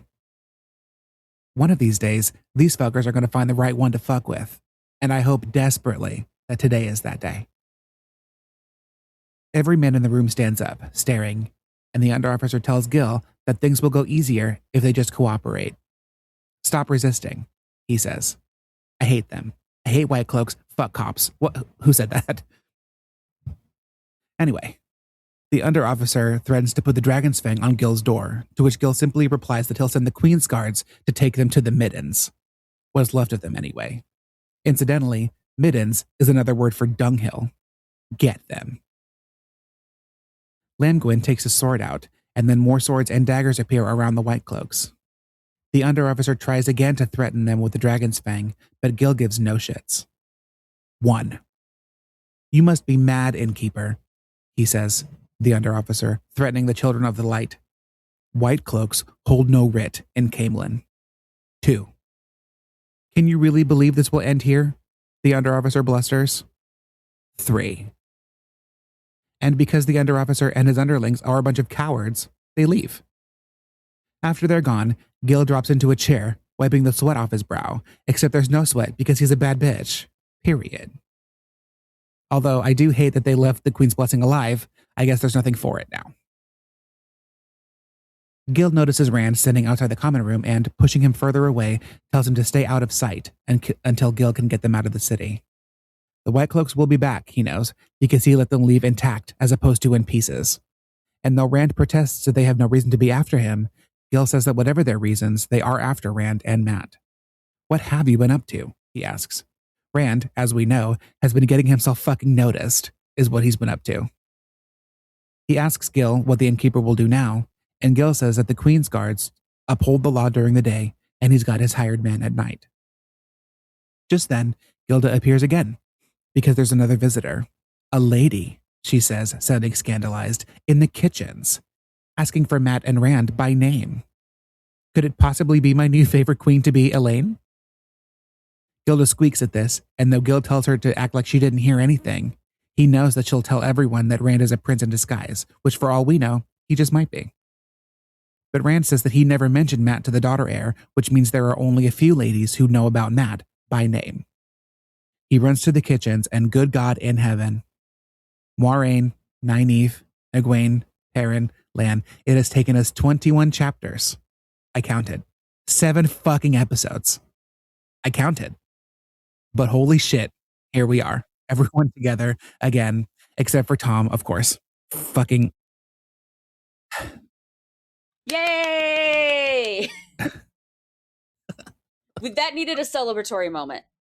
except I'll go for back Tom, to of course. not Yay! interrupting. The timing of that is really funny. Except for Tom, I said, yay. Not yay. But also, yes, yay. Anyway, it's giggles all around. And Egwene says that she knew they were alive, even though Rand had been afraid that everyone else had been killed as well. Gil asks whether these are the friends that Rand has been waiting for, and Rand says yes, making introductions all around, including giving Moiraine and Lan their actual names to this innkeeper. My love. The relief has made you loopier, I think, and less discreet. But I'll let him have it this one time, since he's seen Egwene, Perrin, and Nynaeve again. That weight that he's been carrying is gone, finally. Gil, for his part, is impressed at meeting a warder, and even more so at Moiraine. He bows and tells her that she's welcome to the inn as his guest, though he's sure she'd rather stay at the palace, right? For her comfort, naturally, not because he doesn't want an Aes Sedai under his roof. Certainly not. But this is Moiraine. Of course she's cool. We love her. Moiraine says that she will stay at the inn and that she will be paying, because we respect service workers in this household. Thank you very much. And then these next two sentences are really funny to me, so I'm just going to read them out. It says, Master Gil began apologizing for the cats. At the same time, he protested that Moiraine would honor him by being his guest, and was she sure she would not prefer the palace, which he would quite understand, but he hoped she would accept his best room as a gift. It made a jumble, to which Moiraine seemed to pay no attention at all. Absolutely hilarious of him. Please get out unless you want to stay, which is totally cool, but it would be totally cool if you didn't. Are you sure you want to stay? Please do if you do, but if not, I'm sure you'd prefer somewhere else far away from here. Sensational. Moiraine notes that she has seen 4 other cats besides the one making friends with her, and asks whether Gil has been having rodent trouble. Gil replies that it's rats, not because he keeps a dirty inn, of course, but the city is chock full of rats and people. But they won't be disturbed by the rats, he promises. Rand exchanges a brief glance with Perrin, but Perrin looks down quickly, and Rand notices how he's been avoiding eye contact or saying much of anything at all. Moiraine offers to keep the rats away, and Gil accepts, querying one last time whether Moiraine wouldn't like to stay at the palace. Please? Nynaeve then asks about Matt. She said he was here too. Nynaeve, please. Oh my god. Rand says he's not feeling well, which perks Nynaeve right up. The wisdom is here, have no fear. She can leave the rats to her and look after Matt. Moiraine tells the rest to go up with him as well, so they can stop crowding the kitchen and get someplace quiet. Rand takes them up the back way, leaving Moiraine and Lan with Gil, and all of them are infectiously happy. My babies. Perrin begins to talk more as they get further from the Aes Sedai, telling Rand how the Emmons Fielders couldn't stop staring at everything, again, going from bumfuck nowhere to capital city, and how people kept shouting red or white at them. Egwene asks Rand what it means, noticing the red wrapped around his sword, but he tells her that it's nothing important. Egwene clearly doesn't believe that, but she picks up the story from there, saying how Moiraine led them like a hunting dog all over the place, until, bada bing, bada boom, here we are. She didn't even ask if the boys were in the inn, just told someone to tell Rand al'Thor and Matt Cawthon that someone was here to see them. And there Rand was, appearing like a gleeman strick. This prompts Perrin to ask about Tom, and Rand tells them that he's dead. Or he thinks he's dead. Oh, honey. At the top of the stairs, Rand tells them that Matt's not sick exactly, but he sure is something. Opening the door, he tells Matt to look and see who's here.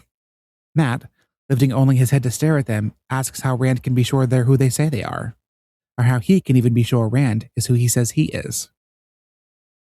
Nynaeve immediately heads towards him to figure out what's going on, and Matt says, "Everybody changes.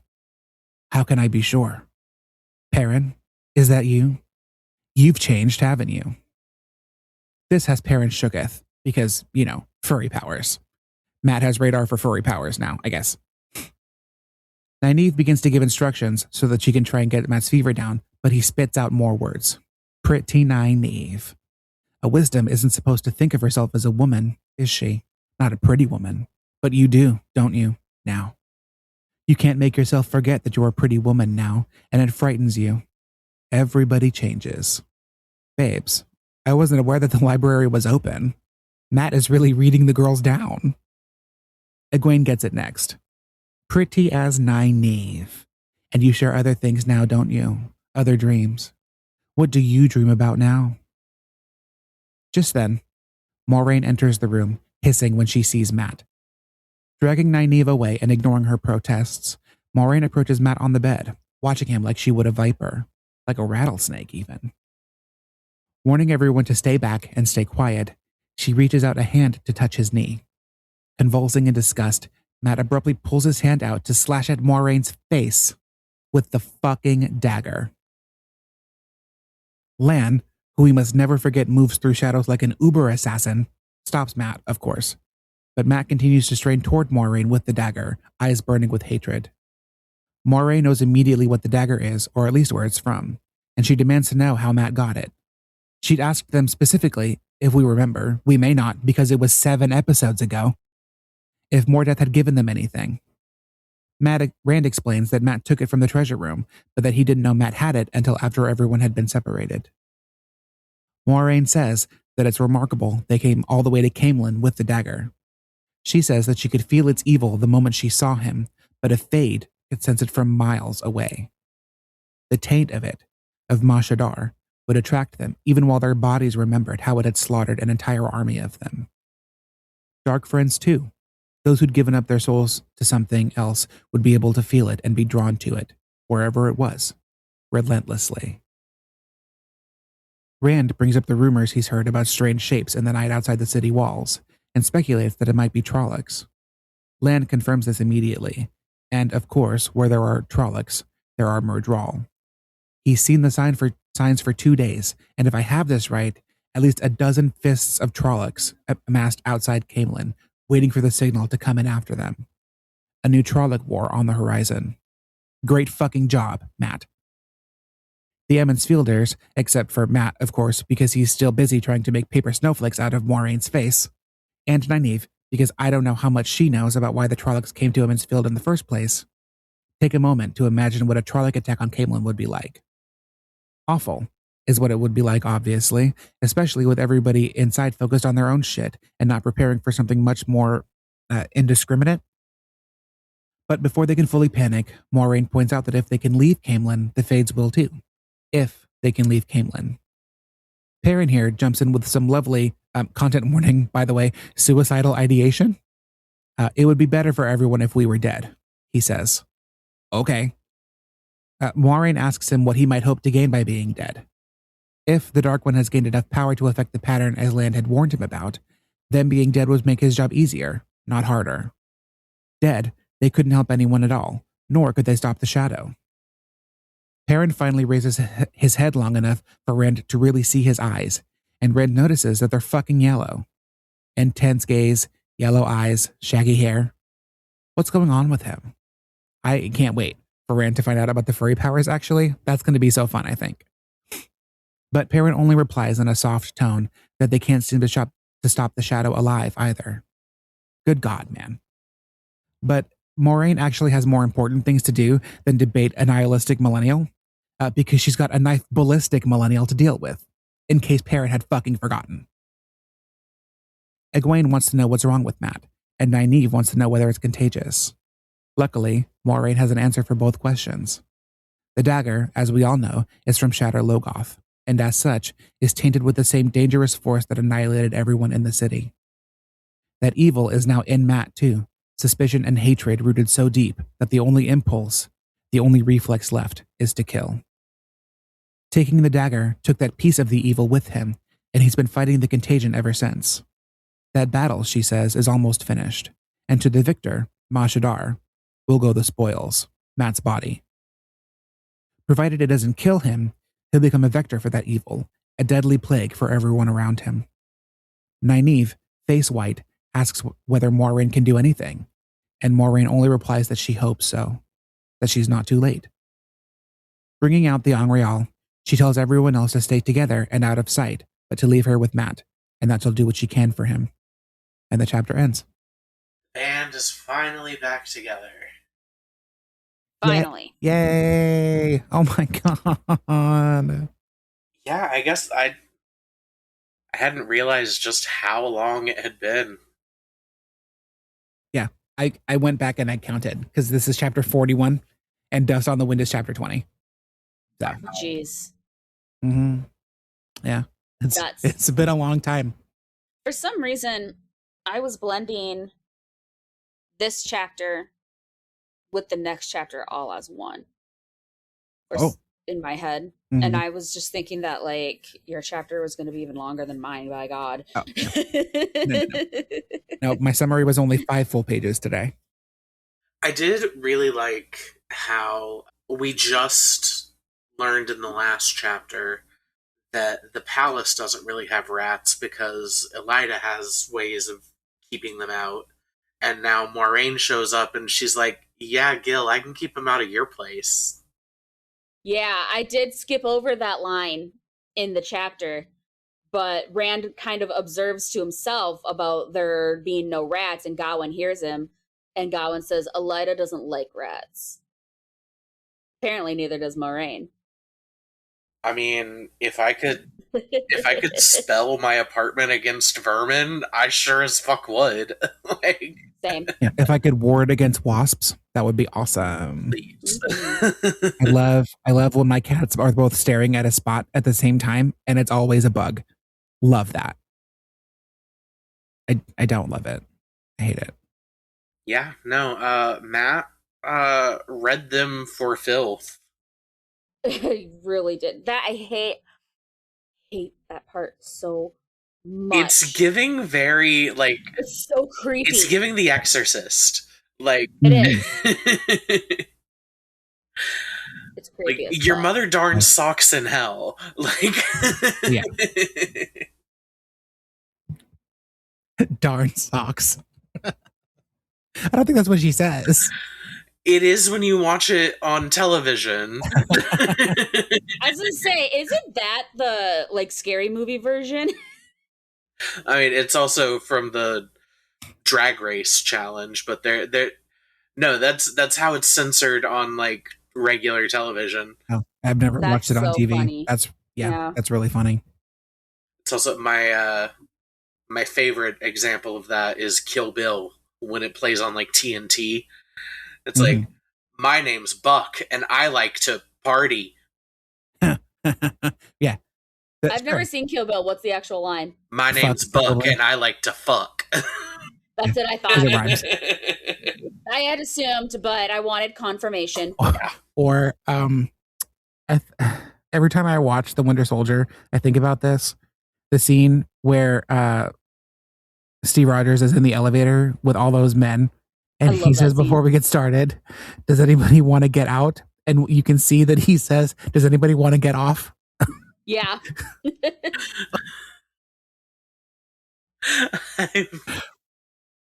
I mean, yeah. I only ever watched that once. Yeah, I've watched The Winter Soldier a lot, but I'm not you're a big fan of Winter Soldier. I'm not an insane Bucky stan. So. It's just my favorite movie, but my favorite Marvel movie. Yeah, it's funny the dubbing choices that get made. Yep. My favorite is the Chinese censoring of blood in anime. Do you know that one, Flint? They just make it white instead. Yeah. Of red. Yeah. They just make it white. Yeah, that doesn't look like any other type of bodily fluid. Okay. Not at all. I'm sorry, what kind of show is this? Right. What genre? I didn't realize we were watching Goblin Cave. Oh my god. Stop. Don't do this. It haunts me. It haunts me. If I wasn't already clicking the explicit tag on every episode, this one would certainly get it after this conversation. Well, yes. Because anybody who doesn't already know what Goblin Cave is, don't look it up. Don't look it up. Don't do that. In this case, ignorance is bliss. At least for me, because I don't know what it is. Yeah. You don't want to. You're not going to want to watch it. You're not going to want to watch it. I'm not going to. Anyway. I'm not a masochist like that. If I'm warned, I'll usually stay away. So, So Matt takes a fucking swipe at Moraine with that dagger. Yeah. Just lunge. And Lan just fucking teleports. Yeah. I'm pretty sure Lan teleported before Matt even thought to swing, honestly. I mean, this is we've seen it a little bit in battle before, but like now we're really getting an example of this is what a warder is for. Mm-hmm. This is why they have the warders. Yeah. They are the brawn. Yeah. And something I didn't mention, but the whole time that they're talking, after Matt swipes, he's like straining, and you can see that Lan's wrist is moving, but he's like unbothered. Yeah. He's like, whatever. Yeah, good luck. Lan knew he had him. Yep. He wasn't worried about it. Yeah. With whatever, I'm sure whatever mind meld thing he and Moraine probably have. Also, what happened to Loyal after Rand told him that he can go? Because then it's the White Cloaks, and then it's Moraine and everybody else.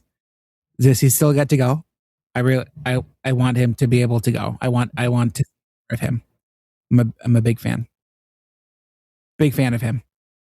I think he's just waiting in the library for their game to finish. Yeah. It's chilling in the library right now. It's hanging out, waiting for Gil to come back. The ass whooping can resume.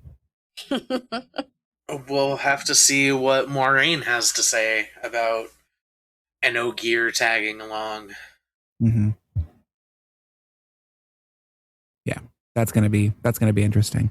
But I really want him to go because I like him, and it's not fair that I get him for like 2 chapters and then he leaves. No, come back.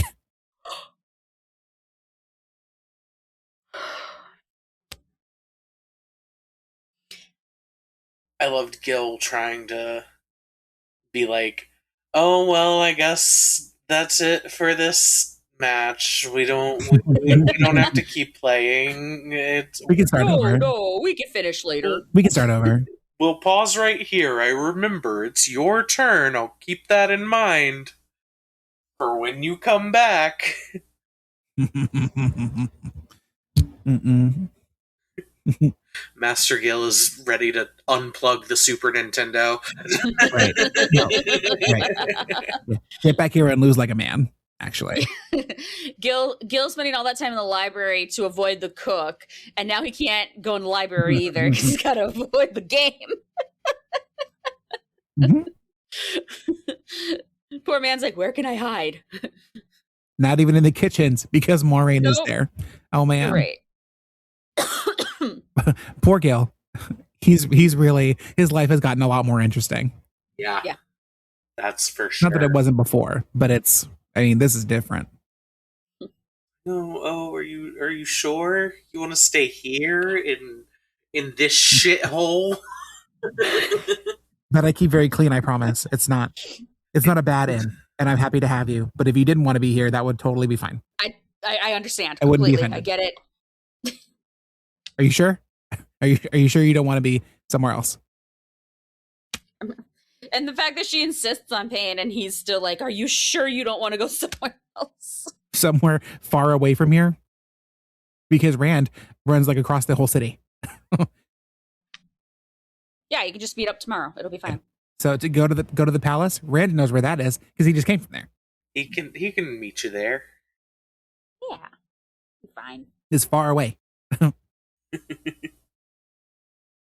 Somewhere else with Elida. I'm sure that you two get along great.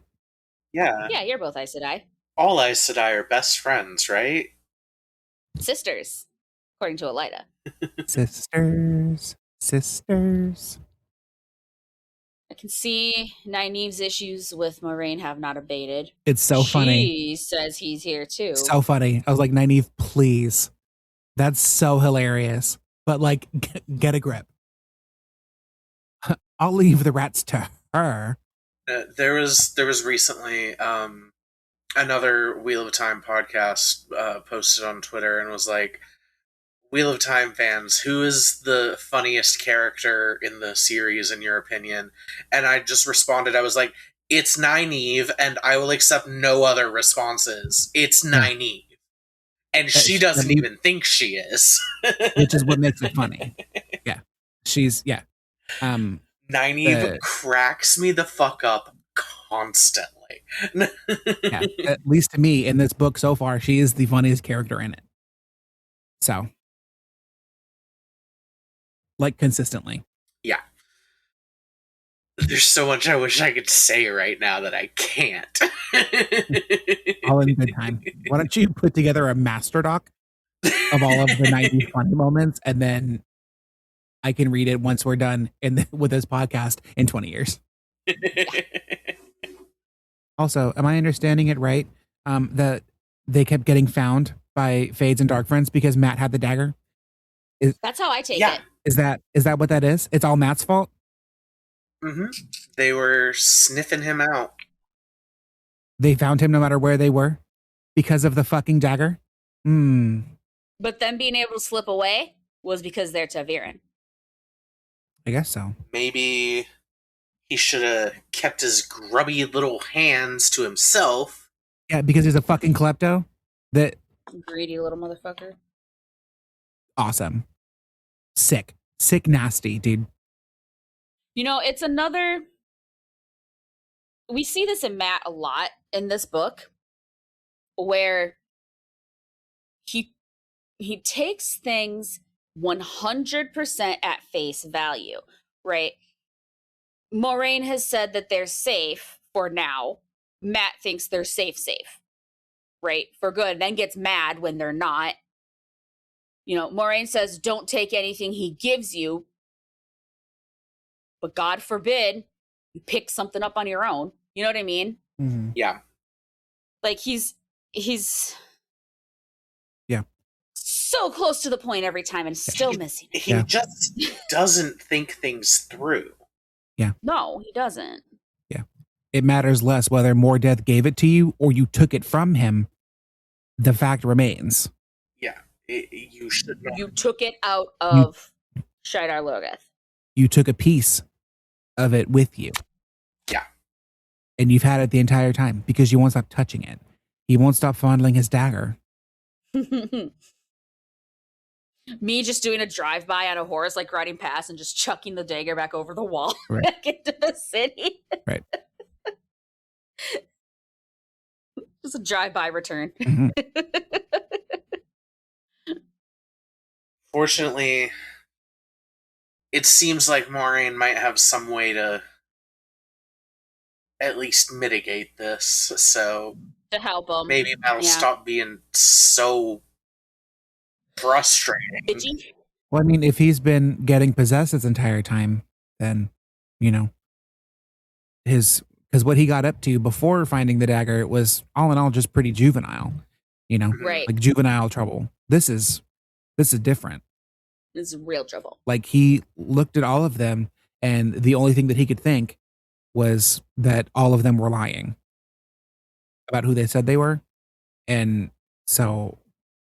And it was very specifically said the thing that would possess him, the thing that makes, you know, Shadar Logoth what it is that all-consuming paranoia, and that's exactly what he's been displaying this whole time.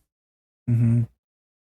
And it also, I think it was Moraine said, like, it would ebb and flow a little bit as it's taking over him. So that led to, you know, those moments when the real Matt was able to pop out, like when he was taking care of Rand. It didn't come on all at once. It receded at some points, but now, you know, he's just been holed up with the dagger with nothing for however many days they've been at the Queen's Blessing. So it's really sunk its claws in. Yeah. It's not good. Yeah. He's just been sitting there, stewing, touching his dagger. Is that the title of this episode? I don't know. Might be. Sinner. Maybe I missed it, but is this the chapter where like Rand like almost immediately clocks that like Perrin's eyes seem weird? Yes. Okay. He first just notices that he's like looking down. Down. But then he's not looking at anybody. Yeah. Later on in the chapter, he actually like makes eye contact with him and is like, "Oh shit!" Sees it and sees that his eyes are more yellow than brown, and Right. with his shaggy hair and his very intense gaze. Mm-hmm. Sounds hot. Yeah, right. Yeah. Perrin and his furry powers. And his apparent, Perrin's kind of given up. Yeah. Yeah. He's totally overwhelmed by everything that's happened, and Perrin emotionally was not built for this. he is not taking this well at all. No, he's been. I mean, granted, Perrin. he was just rescued from however many days of torture by the White Cloaks. Yeah. And imprisonment. Yeah. But still, Perrin be like, I don't like change. It's been a rough journey for all four of the kids. Yeah. Like, Nynaeve probably had it the easiest of any of the Emmons Field 5. Yeah. I agree. Yeah, because she found Moraine first. Yeah. So. Which, I don't know, I feel like that might be the first time I've actually used that term. That's what everyone calls the five of them, is the Emmons Field 5. That's like their fandom name. Well, I mean, makes sense. Yeah. There are 5 of them. I still say Nynaeve and her litter. It'll be shortened to like EF5 a lot. Yeah. Okay. I don't know. Do we want to talk about the White Cloaks? They suck. Yeah. AWAB. Fuck them. Yeah. Are they the ones that have been putting the dragon's fang everywhere? If not them, and probably like people who wear the white. If not them directly, then they've probably been putting it in people's ears to do so. Probably a little bit of both. Yeah. Like, I'm sure there's plenty of people out there, like, because Margaiz talks about the suspicion in the city. Mm-hmm. Right. And I don't remember which character says it, but like, you know, people carving the dragon's fang on doors of lifelong friends and stuff. I think that was her. Yeah, Morgan. Yeah. Yeah. So I don't think it's entirely the White Cloaks. I think a lot of it comes from the anger and the paranoia and the suspicion to begin with. Mm-hmm. The White Cloaks certainly aren't helping the situation by any means. No, they are not. I appreciate Master Gil standing up to them the way he did. Mm-hmm. And every fucking person in that tavern standing with him. Yeah. And the way he just counted. 1. Yep. Stop. How are you going to count? How many are they going to get? Is it 4? I guess we'll never know because they left because they can't take the heat. They ran like little babies, tails tucked between their legs. That was quite a sequence of events from Master Gil's perspective. Fucking Rand bursts in with these wild tales of meeting the queen and her kids, and then that's interrupted by White Cloak showing up, and then as soon as they're out the door, a fucking Aes Sedai walks in. Like, oh man, he's really having a day. It's a Veer and White Cloaks and an Aes Sedai walk into a bar. Well, that's That punchline is. That's probably the name of the episode. I do like, though, one of the funniest lines to me in this chapter is him being like, oh yeah, Gareth Bryn was just here an hour ago. Yeah. It's fully like, okay, dude. Yeah, and my mom's the Queen of England. Like, yeah. Yeah. No, I was very much a fan of all the cats in this chapter, actually. Yes. All the cats. Yeah. We love them. I love every kind of cat. I just want to hug all of them. I just want to hug every cat. Can't hug every cat. You have to come visit. Pepper will let you squish her. I would love that. I would love a cat that loves to be held. She's so social with strangers. It's very surprising, actually. Yeah. But, yeah, Pepper will let you hold her. Anything in this chapter we haven't covered? No, I don't think so. I think we got it all. We did. I think so. Just other than Rand being like, I'm from the Two Rivers. Tim is my father. I know, honey. I know. It's okay. It's okay. Yeah. Because belonging somewhere, culture is more than look. It's language, it's heritage, it's tradition. More than just looks, So the Two Rivers is where he's from, and it's where he belongs. Yep. If only he knew that and didn't have to keep telling himself that, it doesn't.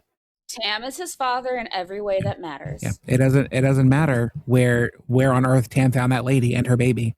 It doesn't matter because he raised him in the Two Rivers, and all that he's ever known is that. Yep. And there's, we keep coming back to the nature versus nurture thing, but with culture, it's all nurture. There's nothing inborn about culture. It's all taught. It's inherited through teaching. You learn by being around people who are the same. And that sameness comes from a shared upbringing with the same values, the same speech patterns, all of that. So he can sound like he's from the Two Rivers, even though he doesn't look like anybody who's from there. That's where he's from. Poor thing. It was a very eventful set of chapters. Mm-hmm. Yes, it was. We saw Logain. We met the queen, the daughter heir, and everyone else. And then the band got back together. Yeah. Finally. So don't do this again. With 13 and a half books to go. Yeah, no, they're gonna stick together the whole time. Awesome. Love that. Everybody just stays fucking put. They're just gonna all get an apartment together. In Camelin. There have to be AUs where that happens. The real world Randland. Oh, I would watch that. I would watch that. Big Brother. I would watch that too. Hey there, listeners. Editor Will here. At this point in the recording, Flint's microphone crapped out, so we weren't able to finish the episode out like we normally would. But since all that was left was asking their predictions of what's coming up next, they were gracious enough to record that separately. So I'll leave you with that, and we'll see you next time. I'm going to try and record this again. Okay. Predictions for where it's going to go from here. So I don't think we've seen the last of Elida or Gaze or any of the other royals. We'll have to see if Maureen can fix Matt. I sure hope so. I would like to see him not be fucking possessed by evil that eats worlds. I'd like to see more. I think that we will probably see more about Perrin's furry powers. It's gonna have to come up. Whether after they leave Camelin or on their way to Tarvalon or something. However they get out of here. And whether the wolves come to help with the Trollocs that are there and the Fades, I don't know. But I'm very interested to see, and of course, I'm very excited to see if Loyal can come. I very much want to see more of him. Very excited to see that we might. Other than that, hopefully maybe they get more training too. Maybe they get more training with their weapons, so that Rand can finally feel like he can use the sword that makes everybody afraid of him. He's whatever a blade master is. I still don't know what that is entirely, I can guess, but hopefully something about that will come up eventually, if not in this book, then any of the other ones. Yeah. So as far as that goes, that's what I'm most interested to see right now. Yeah, I don't think we've seen the last of Elida, especially not if she ends up going to Tarvalon. They meet there. So those are my predictions and my hopes for what I hope to see going forward from here.